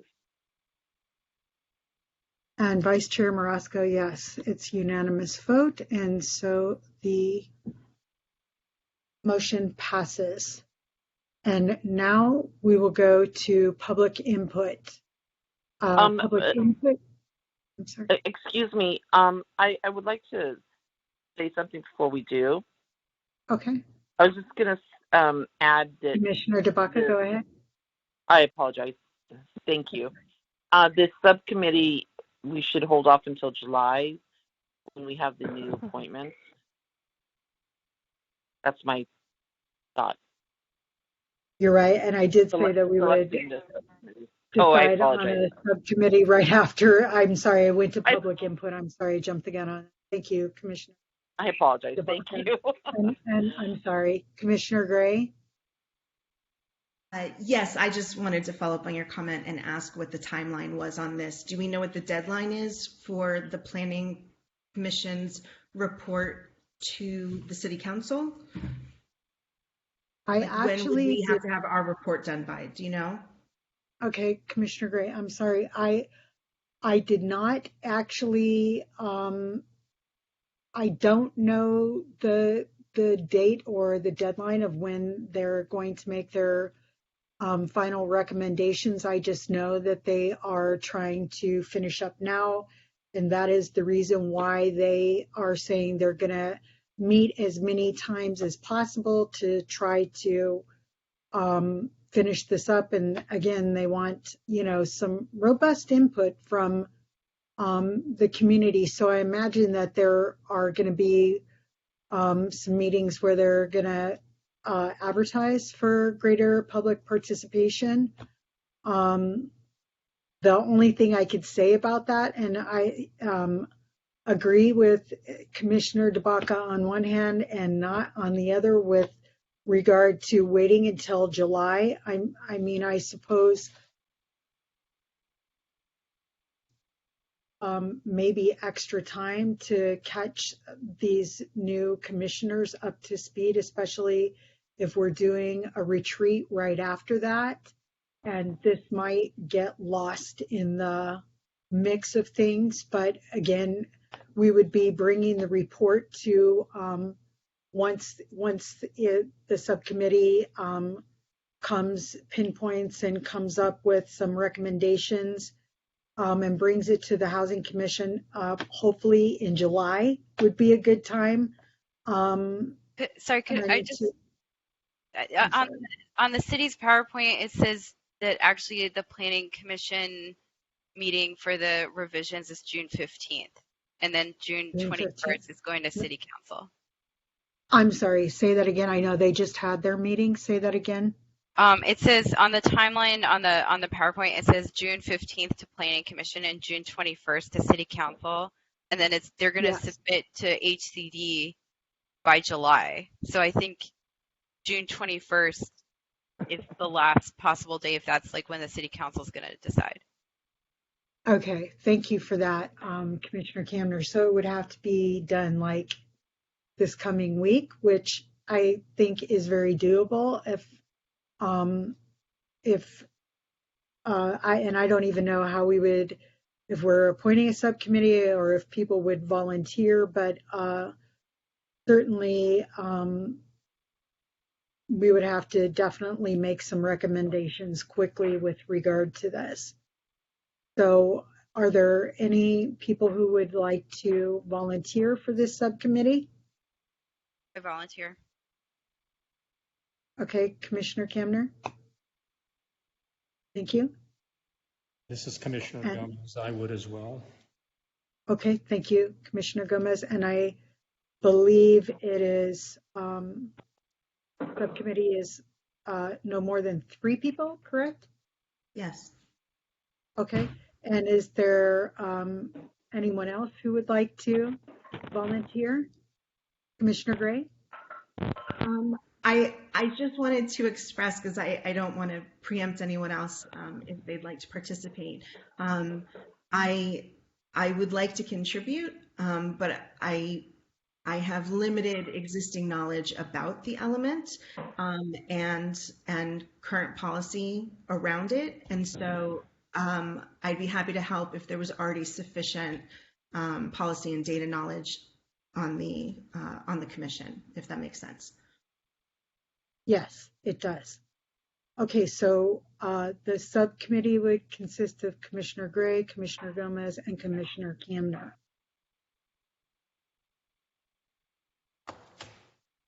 All right, perfect.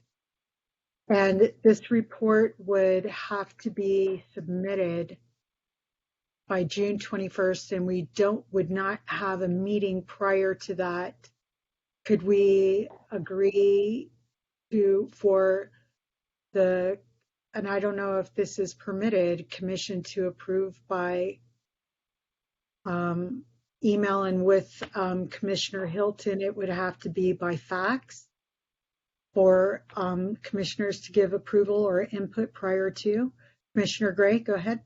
I believe that would be a Brown Act violation. I believe that any discussion that we had about it would have to take place with the opportunity for the public to watch and contribute. Just okay, a so special meeting. Special meeting. Okay. That item. So when would that special? Yeah, when would we say that special meeting would take place? If it's the 21st, let me.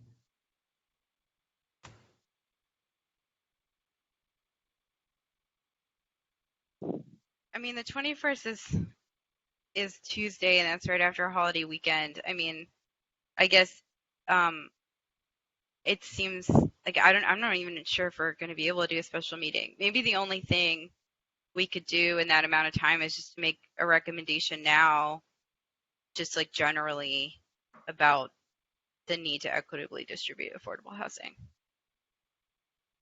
Because I just don't, I mean, unless anybody else knows, I just actually don't see a way we could do this in time for the 21st.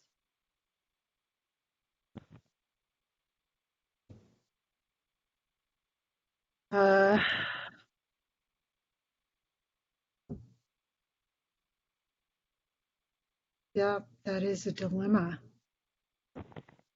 And sadly, I did not learn of the red line revisions until literally last week. So, I mean, could the three subcommittee members just put together and the commission feel satisfied that the subcommittee just submit this letter to the planning commission making the recommendations by Tuesday before their meeting in time for it to be considered public comment? Commissioner Gray? Yes, thank you. I agree with Commissioner Kamner. I think that, and I agree with you. It's unfortunate that we didn't have more advance notice about this. And I hope that we'll make a note for our next work plan to be able to have enough lead time for these things that we can give substantive advice on issues like this. But for the time being, I agree with Commissioner Kamner that maybe the best we can do is just vote now to give some basic advice. Somebody can draft a letter to the Planning Commission containing the advice that we agree on now, and then we can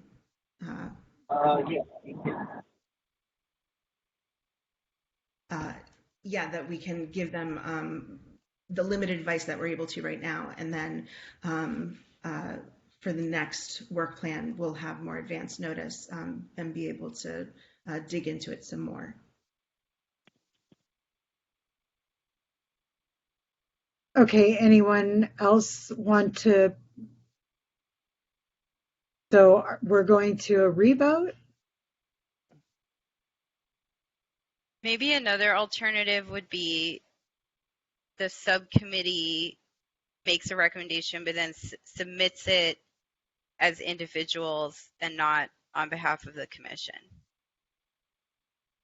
Okay. Actually, that okay. I suppose then all commissioners could probably do that instead of it being a subcommittee, or not sure. Yeah, I mean, it's not ideal. I'm fine with whatever you all want to do. Well, I guess the reason I was stating subcommittee because it's kind of a big task, and it's helpful that you have some knowledge of the background of this, Commissioner Kamner. Okay, so we're saying the subcommittee would have a discussion about it and then submit recommendations as individuals to the Planning Commission. Is that right? Before Tuesday or by Tuesday? I'm fine. Whatever, if you all want to do that, I can, I can be available and help with that. Or if you all want to submit something as a commission, I'm fine also just making general recommendations now. I feel like that has some value too.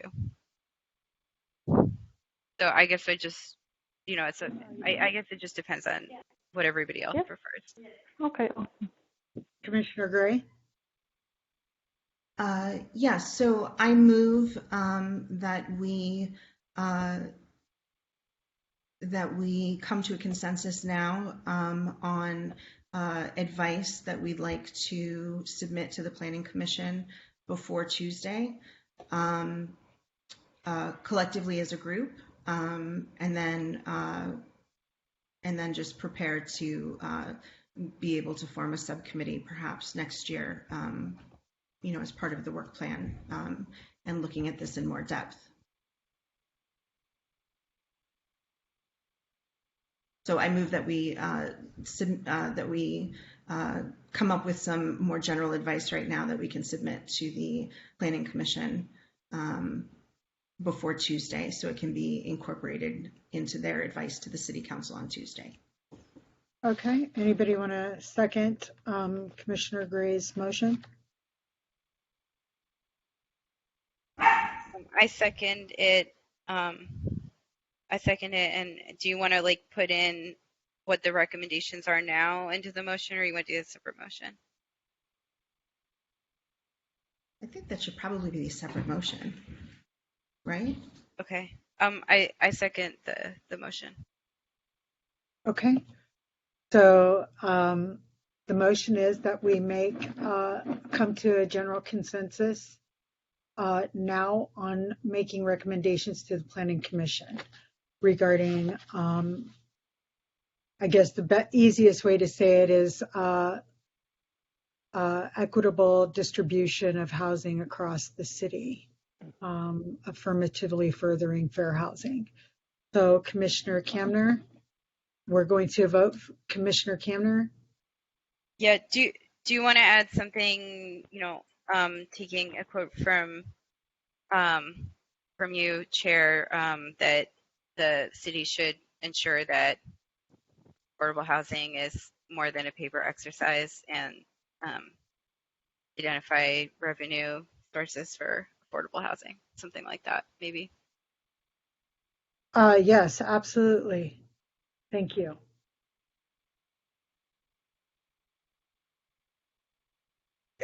Commissioner Gray? Yes, I just wanted to add that I liked Commissioner Gomez's suggestion that if the issue is a matter of the cost of different lands that the city owns or would like to own, that I agree that we should review the city's real estate portfolio, and consider selling properties in order to buy properties in neighborhoods that would more equitably distribute affordable housing.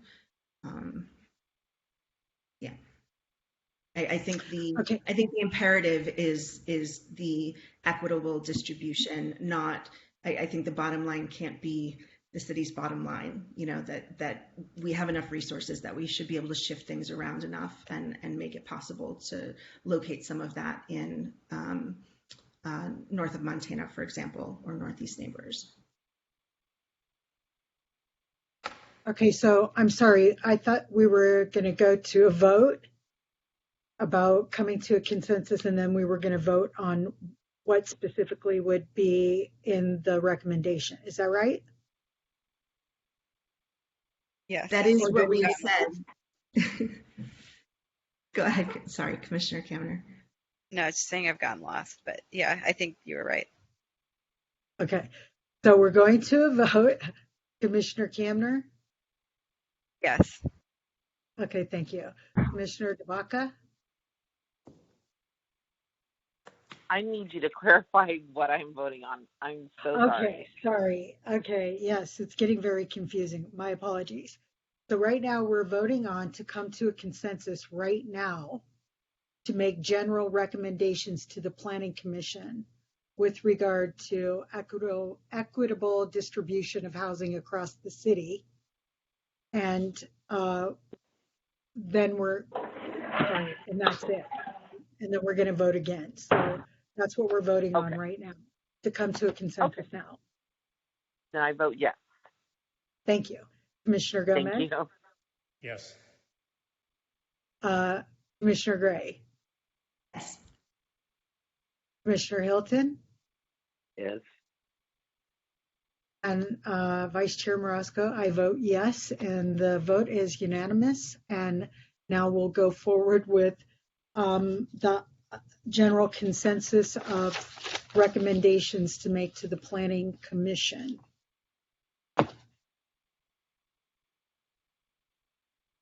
I think as an opening that Commissioner Kamner's suggestion is a good one, that we frame the gravity of it by mentioning that this is not just a paper exercise, that it's important that this results in meaningful changes to housing demographics and makeup in the city.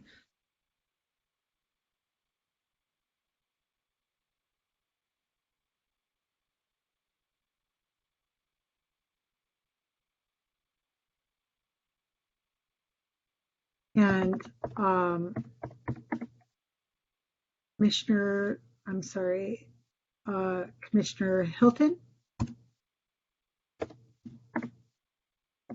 Are you suggesting statements to be referred to planning?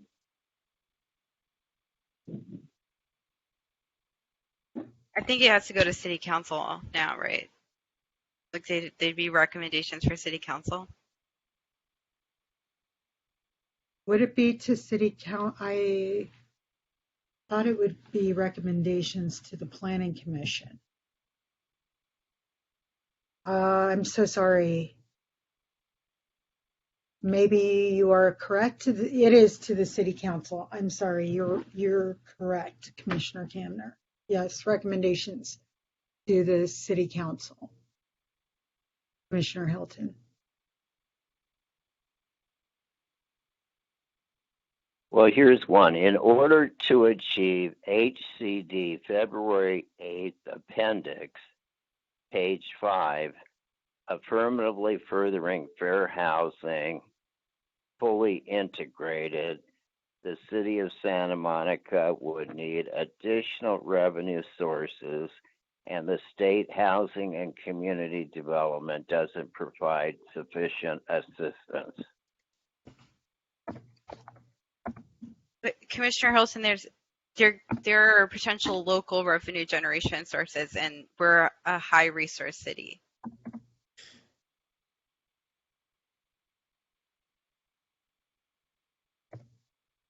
Yeah, I'm sorry. This is Commissioner Gomez. Yeah, in terms of what I think, in terms of what Commissioner Kamner is advocating here, we consistently gravitate towards generating more revenue, which translates to increased taxes, without in any way, shape, or form looking at the incredible inefficiency associated with the spend on the part of the city. That being said, until I think this is a two-part series. One, advocating that the city spend money more efficiently to divert towards housing. And two, if that's not sufficient, then or simultaneously pursuing additional revenue sources. But it is such a legacy to advocate just go out and get money and start taxing, and that's my big fear.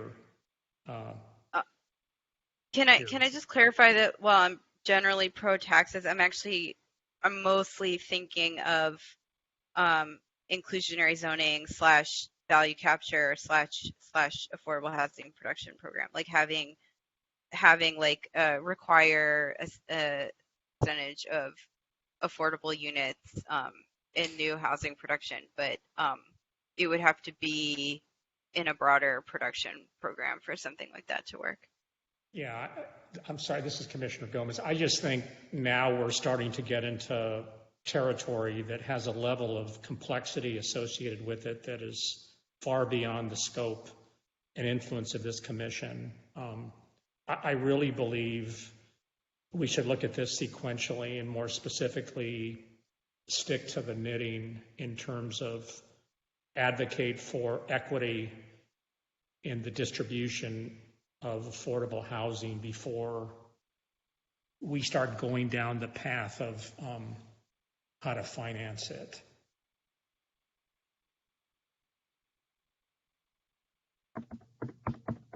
Seems reasonable.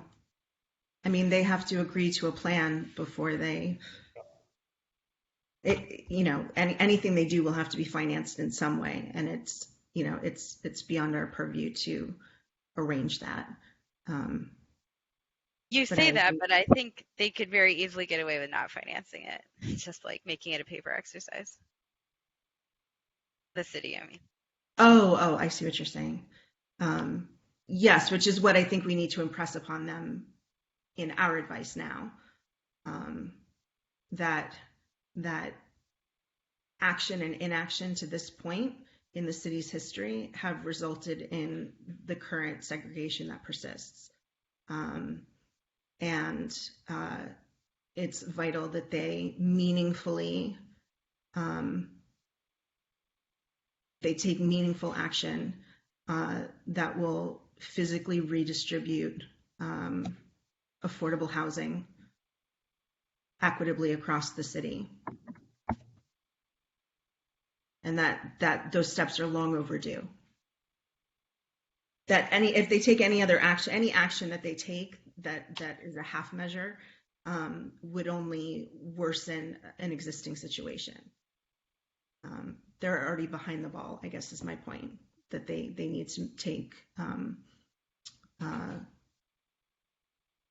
positive actions now to actively further affirmative fair housing, affirmatively further fair housing, sorry. So this is what I wrote down so far that I think there's consensus for.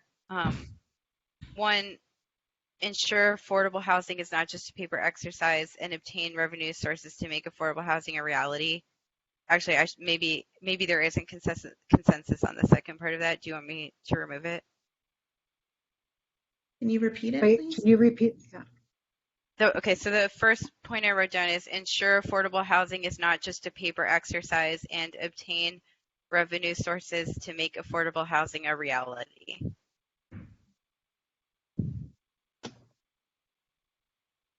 This is Commissioner Gomez. What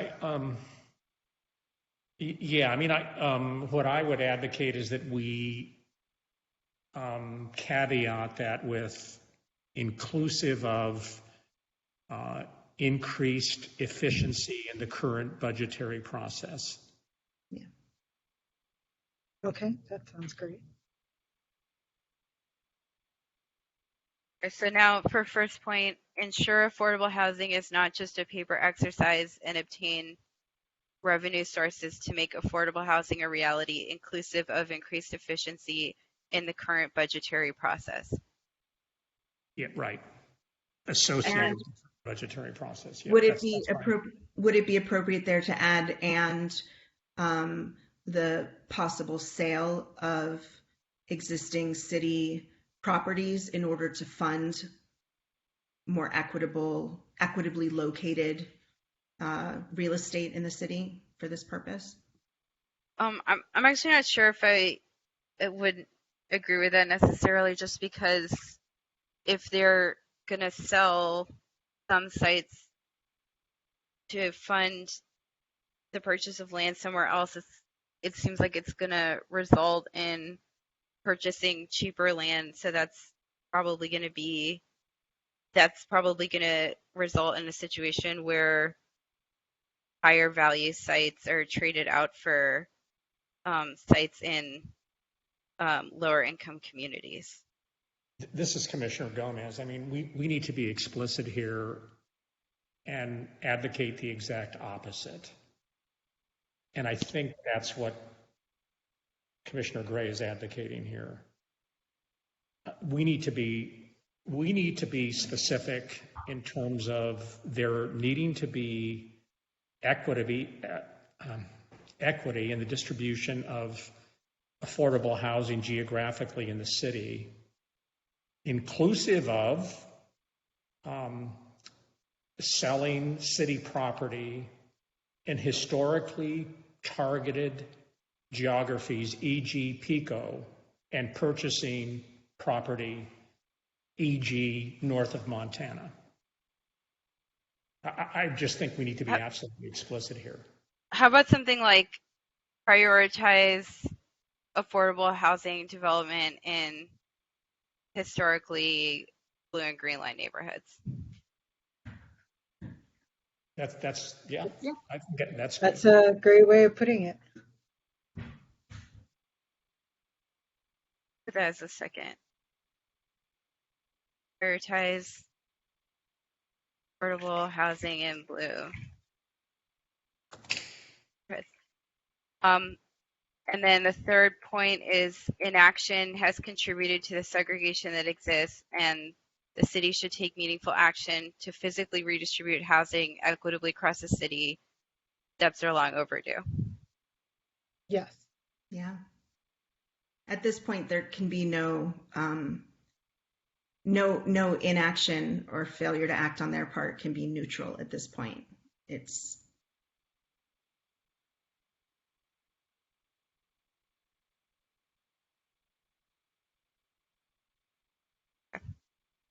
So I just added at the end, the city cannot be neutral. How's that? Okay. Sure. So is there anything else that should be included, or I can make a motion for these 3 points?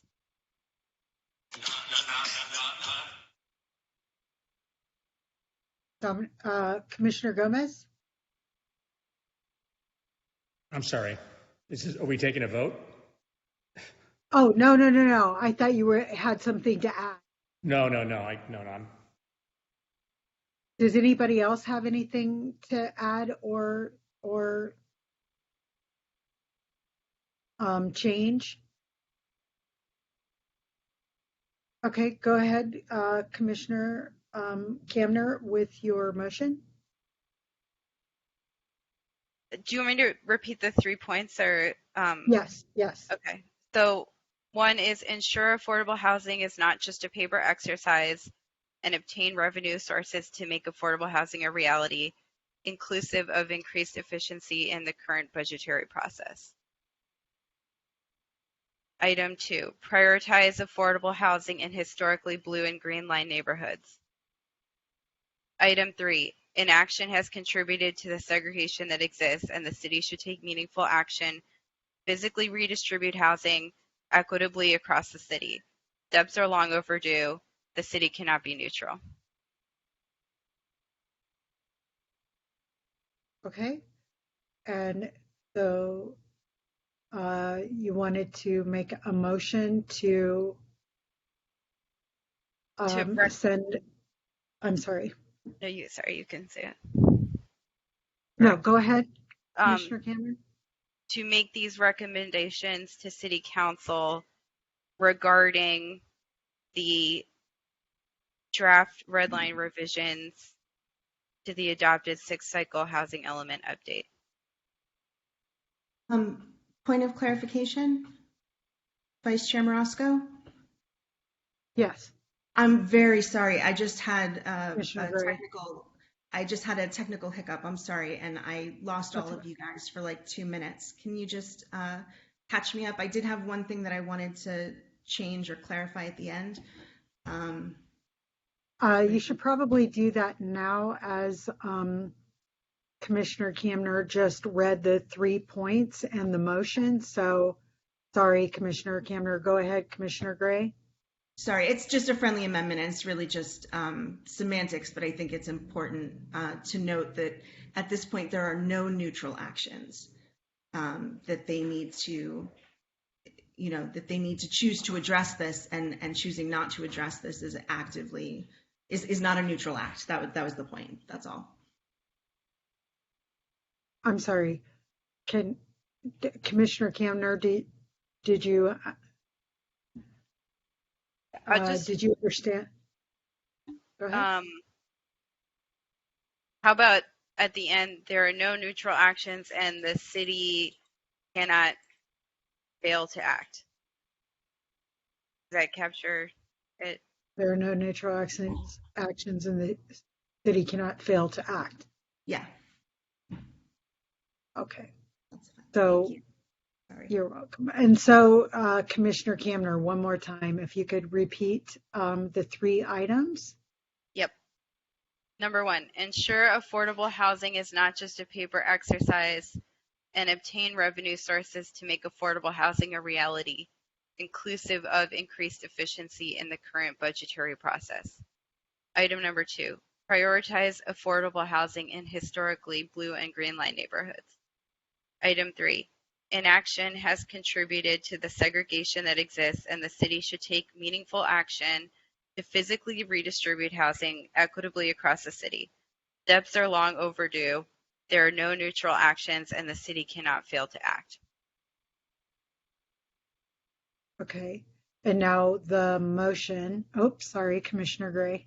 Sorry, are we not including the part suggesting to sell properties in order to fund purchasing them elsewhere? Do we decide to cut that? I think we landed just because of, I think there's, like, at least I have the concern that that would result in a situation where the land for affordable housing is being concentrated in low-income neighborhoods. I think we kind of landed on something that is item number 2 that says prioritize affordable housing in historically blue and green line neighborhoods. I just thought it might make sense as a method recommendation along with efficiency,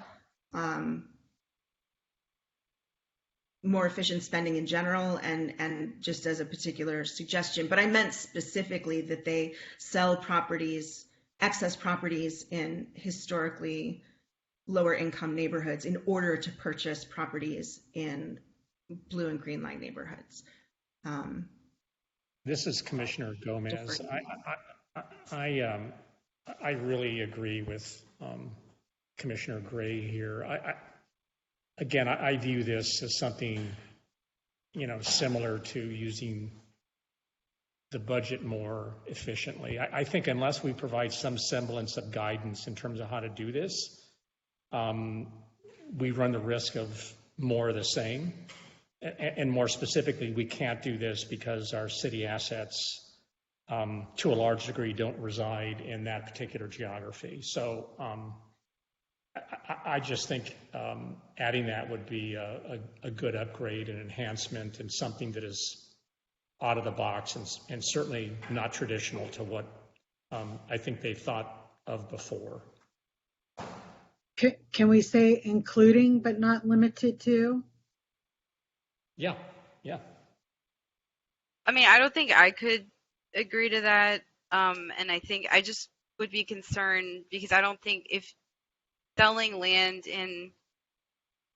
lower value land isn't going to work to buy higher value land. And I'm not even sure that that it actually is an efficient use of public assets, because you would lose, because you'd have to take a loss to buy the more expensive land, then you wouldn't be able to produce as many units. So I'm wondering, I mean, like, honestly, I think a more budgetary way to use the land would be have like mixed income buildings. So that's something that I could support. This is Commissioner DeBaca, and I just really agree with Commissioner Kamner. If we include the selling of city property, it's going to change my vote. What Kamner just said, I agree with. Thank you. Thank you, Commissioner DeBaca. I just wanted to add that I don't think they're mutually exclusive, because I agree with doing both. I think all of these buildings should be mixed income, but I don't think that precludes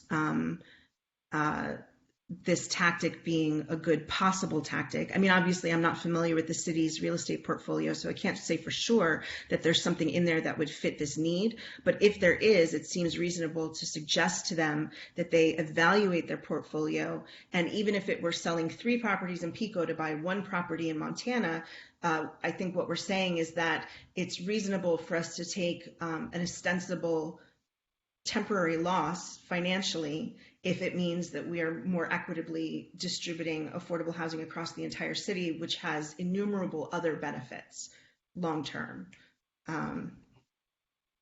This is Commissioner Gomez. I mean, absent that,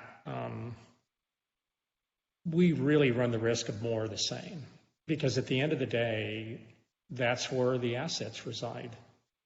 They reside in places like Pico and south of the city. I mean, that's where the city yards are. That's where these assets are. So, in any event, they're not mutually exclusive. And I think unless we provide them with some guidance, we're going to continue to perpetuate this high concentration of affordable housing in certain areas and not in others. And to clarify, Well, then the city, sorry. I'm sorry. This is Vice Chair Marasco, and to be clear, it would be, once again, just going back to what the recommendation is, which is to concentrate 600 or more units of 100% affordable in Bergamot and Main Street. So Main Street locations, there's over 1,800 unit requirement that they must fulfill.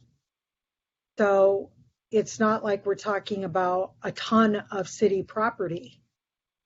And that's why I was saying to add including but not limited to, you don't want to exploit per se all of one resource. You're looking to many different resources, including subsidies from the state or even federal government if there's money to be had. So you're just saying, you're giving them direction that there are ways to obtain the funding for this.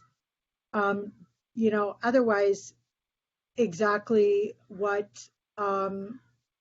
Commissioner Gomez and Commissioner Gray are saying, it is just going to continue to be on paper. I literally sat in a meeting and heard the speaker from the Community Development Division say, basically, if the money is not there, we're not going to build it. They're not going to build it anyway. 8 years will go by, and the part of the issue, in my opinion anyway, what I understand, the reason why there's such a shortfall is because it's the 30% requirement per the city charter has not been met, and most developer agreements have been at about 10%. So there is a shortfall in the number of affordable units that should have been built. So those could have been inclusionary units already. So, and there wouldn't have been this problem, or at least that's my understanding of it. I don't know if I'm... You're correct, actually. You're correct. Yeah. Sorry, this is Commissioner DeBaca. Sorry. Thank you, Commissioner DeBaca. So with that being said, I don't see why it would be a problem to say including but not limited to. It's just giving them, recommendations. It doesn't mean that they'll even consider it. Well, just Commissioner DeBaca. Go ahead, Commissioner Look, DeBaca. I've seen the city's deception and trickery throughout the years. And if we give them the suggestion of selling property, then it's going to turn around and be like, they're going to be like, well, the housing commissioners, they're the ones that, said it. They, said it. And then that property that's going to get sold, who's going to be looking and watching and holding them accountable that they, purchase more property for affordable housing if they sell? I will not agree to something like this, to even suggest it to them, because they'll turn around and blame the housing commission. Well, they're the ones that suggested it. And then suddenly that property that they sold, that money goes somewhere else. It goes into the ethers, unless they're being held accountable. And who's going to hold them accountable? Who? Yeah, I mean, Commissioner DeBach, I mean, that's really the opposite, I think, of what we're advocating here.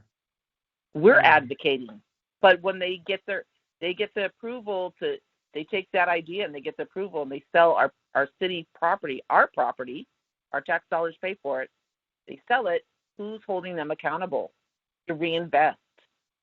Well, then that being, I mean, I think what we could do is add some language to that effect that this is the way. I mean, this is a path to attain equity, and there needs to be a requirement that if a asset is disposed of for affordable housing, it needs to be purchased elsewhere in the city. And that can be done. And then I think, and you know, I hope I'm not being naive here, but I have a lot more faith in the city. And if they did something like that, it would be unconscionable. And I don't think the city's willing to embark on taking on that kind of exposure. But anyway, that's all I have to say. This is Commissioner DeBaca, and let me just add, the city has done countless unconscionable, they've so many actions, decisions, unconscionable. It just really, I don't even want to continue on that path. But yeah, I've been here my entire life, so I've seen the actions and decisions. Pretty disgusting. Sorry, but that's the blunt truth. Truth isn't always pretty. I apologize. Thank you, Commissioner DeBaca and Commissioner Gomez. Commissioner Gray has her hand up, and I think Commissioner Camner put up her hand. But Commissioner Gray, if you can go ahead and speak. Thank you. I wanted to clarify that we're not. I'm not proposing that we blithely suggest that they raise money by selling off property. The specific recommendation that we're making is an if-then statement, and it only exists when both parts exist together, which is if there is suitable property that can be sold that exists in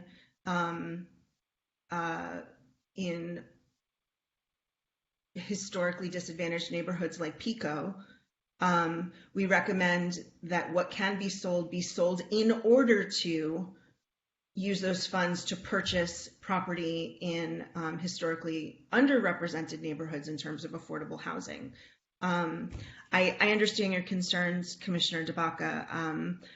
Unfortunately, there's only so much we can do from our positions here at the moment in terms of accountability for them, but I still think that it's worthwhile for us to give them a suggestion of a tactic that they may not have considered before.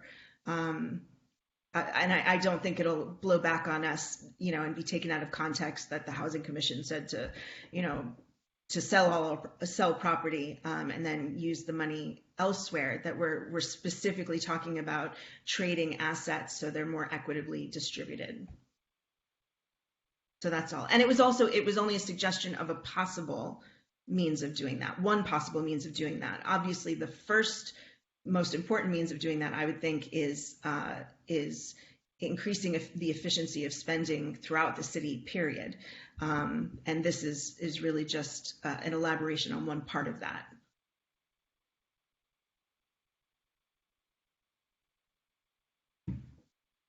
I think that just buying land.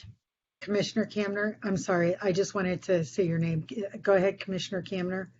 I think that buying land in expensive neighborhoods for affordable housing is like a pretty massive undertaking that is going to be financially very difficult for the city. So I just would be concerned about including a recommendation that might involve like some loss of money for affordable housing. But I do really appreciate the concern about concentrating affordable housing in lower income communities. So I think, like, honestly, I think if, we want the city to make it a priority to build affordable housing in the higher income parts of the city, I think there's only like a few ways that that's going to happen. And one of them is maybe working with, faith organizations. Like faith organizations sometimes have land that they own that they're looking to donate to affordable housing. And then I think like the other way that it would be realistic to see affordable housing there is with like an inclusionary program, like what we talked about. So I just would be concerned about including a recommendation on here that might involve like a loss of money for affordable housing. So I'm just wondering if we could just kind of keep it general, like prioritize affordable housing in historically blue and green line neighborhoods, and like prevent concentration of affordable housing in historically red line neighborhoods and yellow lined neighborhoods. Go ahead, Commissioner Gray. I think Commissioner Kamner, your maybe it wasn't a suggestion, but your observation that sometimes faith groups might be interested in donating their property for certain causes. I think that's another interesting, creative thing that the city may not have considered. And I'd be happy for a list of possible tactics to include something like spending, making spending in the city more efficient overall, reaching out to landowners in historically red or blue and green line neighborhoods to see about possible acquisition, and the potential selling of city properties in Pico and similar areas in order for that money to go towards purchases in blue and green line neighborhoods. I just think it's helpful to give them some sort of tactic, even just, as a beginning of brainstorming for them, just to prime the pump for them to think of something that they may not have considered before. And I understand what you're saying about not wanting to take any money from the bottom line for affordable housing. But I think that money, again, I think that we have enough revenue in the city that different accounting, different spending choices could cover this without affordable housing having to take any of the loss. And if there needs to be a loss somewhere, I'd argue that even the concept of affirmatively furthering fair housing acknowledges that pure capitalism, isn't the way that we've chosen to, to run our economy and prioritize our values. And so I think that it's reasonable, even if there is a small loss. I think it's still a good exchange if it means that it helps affirmatively further fair housing. Can I just Okay, make?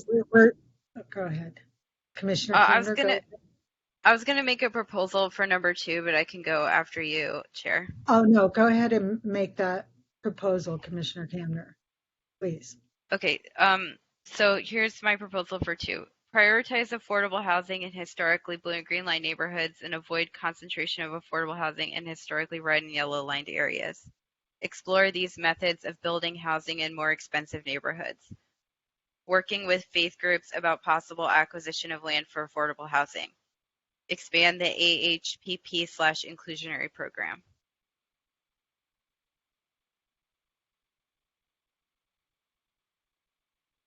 What is the last program that you mentioned? AHPP is the Affordable Housing Production Program /inclusionary program, because it's an inclusionary program. It's just the general idea of expanding an inclusionary program. Okay.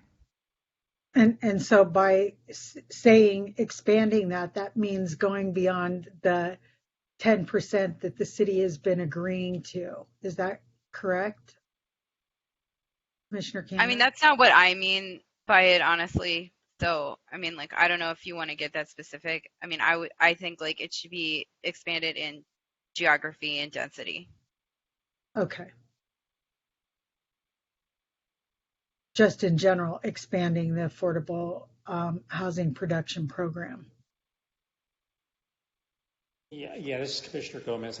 I'm not quite sure what that means, but what I'd advocate is if we include those things, we either include the swapping out of assets like we've talked about here, or keep it generic, because we appear to be at a bit of an impasse. And I think what's important is that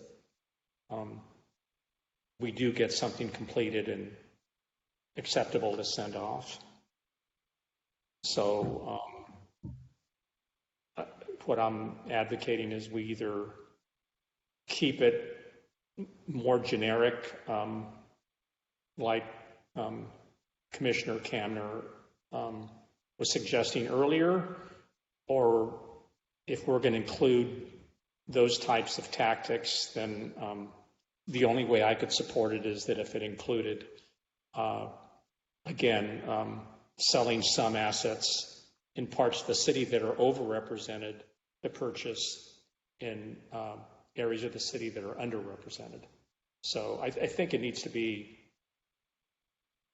all inclusionary or just generic, and we need to decide one way or the other. Commissioner Kamner? What, sorry, what do you mean? What do you mean, Commissioner Gomez? Is it all inclusionary? Yeah, what I mean by that is that you're suggesting a couple of paths, and absent in those are, the sale and then purchase elsewhere in the city. At least I thought that's what you suggested in this last go round. Yeah, that's what I would suggest, just because I can't agree to that one, but I mean, that's me. Then, yeah, and I can't agree to, I think, suggesting some tactics absent what I think Commissioner Gray and I have been lobbying for. So what I'm saying is either it's generic or it includes tactics inclusive of what we've been espousing, for the last 30 minutes here. So okay. I can remove the methods and just keep it to the original alliances prioritize affordable housing in historically blue and green line neighborhoods. In addition to the, because I still think that the suggestion about finding money by increasing efficiency with city spending is good. Could we add to that they also prioritize enforcing existing city law and policies? For example, if it's supposed to be 30% affordable housing in new construction, that they prioritize not giving waivers to developers for that to be less than 30%. Does that make sense? So just prioritize not making exceptions that weaken existing policy. Yes, this is Tabaka, and I agree with that. That's a good one. I mean, I can't agree to that one because I think that the 30% is too high in some cases, and zero is worse than 20% or 10%. Okay, well, it's not an absolute ban. It's a recommendation that they prioritize that. I mean, obviously, if there are competing priorities and they feel that there's sufficient argument for it to be lowered, that's one thing. But it seems that those decisions are being made too easily. That exceptions are being given out too easily. So it's just a suggestion that they tighten that process, not necessarily get rid of it altogether.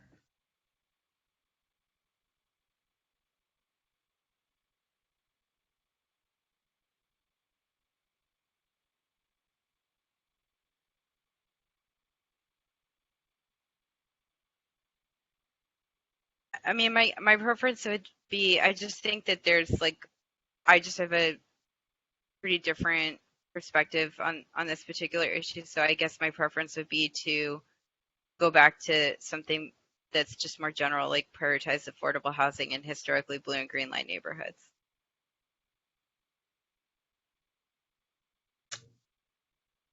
This is Vice Chair Morosco, and I would just add to that and again, maybe add that the city evaluate more efficiency in the spending of city resources and prioritize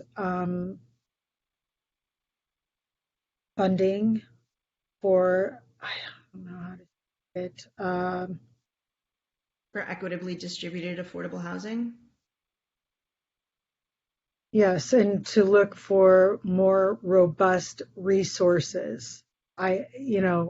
To keep it general, that's all I can think, to keep it very general.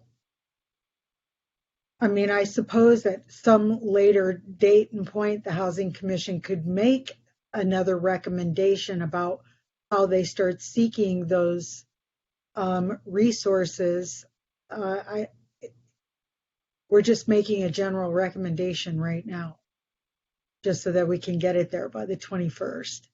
So we don't have to identify everything right now, and we can make more specific recommendations later. So can we say that the city look to, more efficient spending of resources and prioritize funding for equitable distribution of housing throughout the city, something to that effect. And we can all call in individually on Tuesday to the city commission meeting and make our individual True. recommendations of how to get it done. So I can read out the points based on the chair's comments and make a Okay. motion for that, if that works. Yes, thank you. Go ahead, Commissioner Kamner.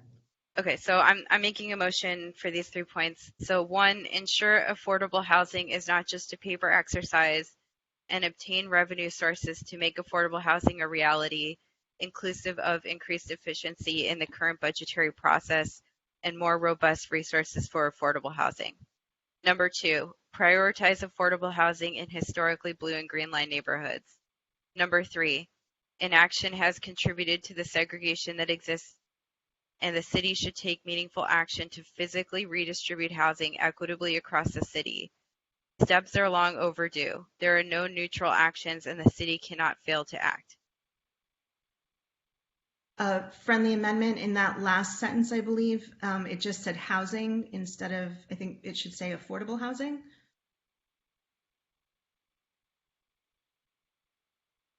I agree that makes more sense, and I've made that change. Thank you. Okay, and then the motion? I'll second that.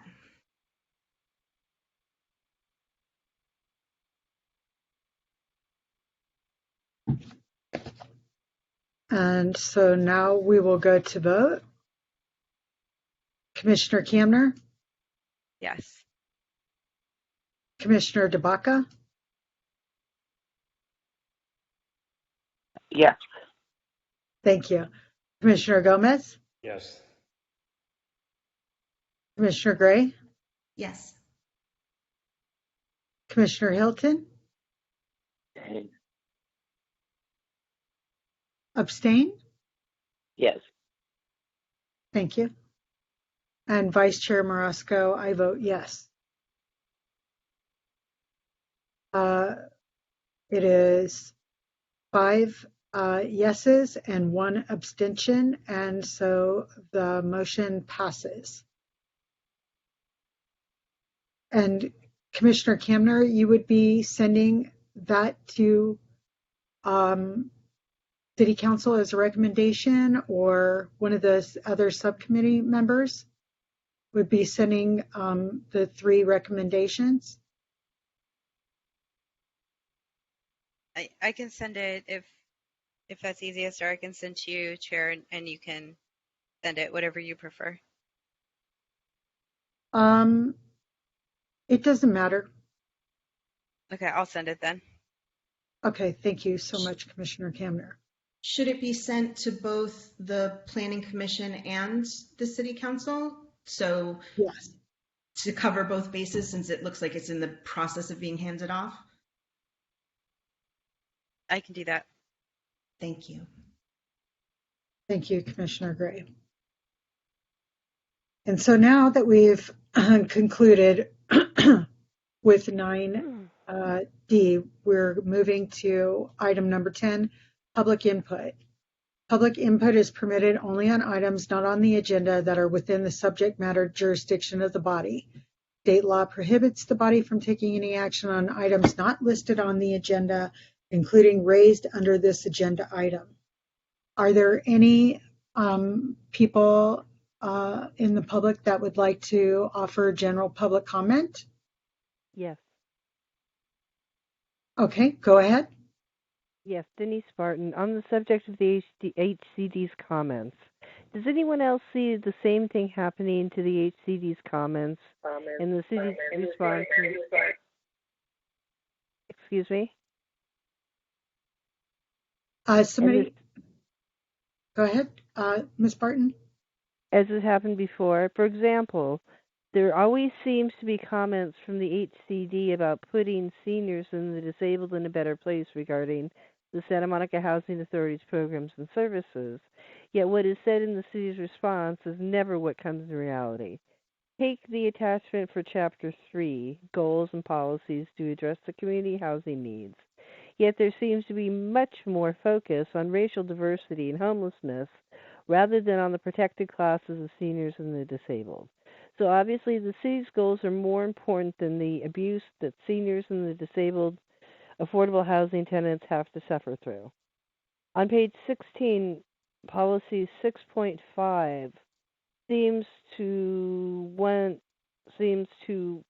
wants the purpose of requiring reasonable accommodations, yet it clearly states to the left of the bottom of the box on page 18, fair housing issues that may arise in Santa Monica or any jurisdiction include but are not limited to failure to make reasonable accommodations, discrimination, and tenant harassment, of which I and many other tenants in affordable housing units within Santa Monica are forced to continue to live through due to the inaction of the Santa Monica Housing Authority, to the point of negligence and discrimination as well.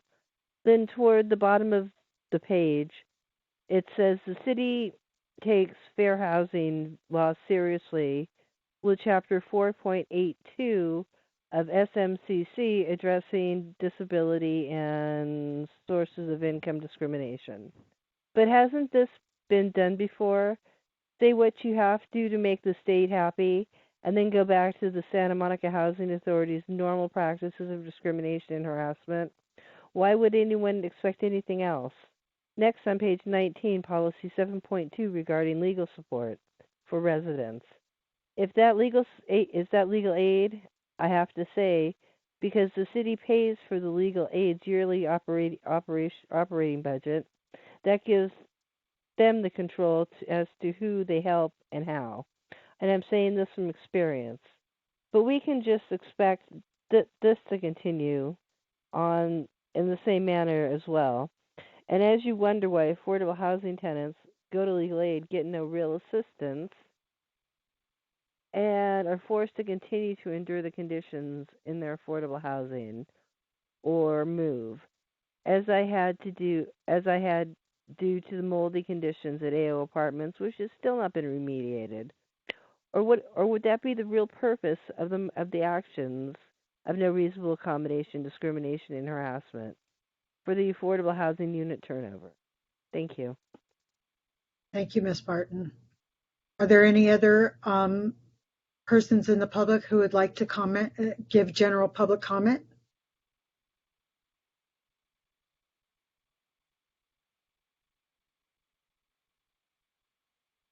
Are there any other general public comments? Yes. Go ahead. Yes, this is Olga Zaraska. I actually had a comment written out to deliver, but at this point, I will just say two things. Number one, the public comment period is supposed to be moved to the top. At least there needs to be a vote. If you don't do that, you're encouraging the chilling effect it has on the public. Number two, parliamentary procedure requires that members of the board of commissioners seek to be recognized by the chair before they speak. The last item, I listened to you on the phone only, and I have no idea who was speaking at any time. It was just sounded like a private conversation. This is a public meeting, so it's not supposed to be done this way. And regarding the public comment period, the council actually just released a new agenda for a special meeting where they will be moving the public comment to the beginning, and hopefully we'll not have that problem again, but it's not cool. Thanks. Thank you, Ms. Zaraska. Are there any other persons in the public that would like to give general public comment?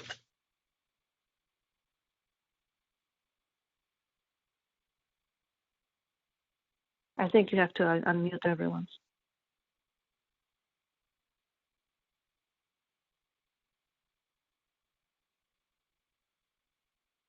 Okay.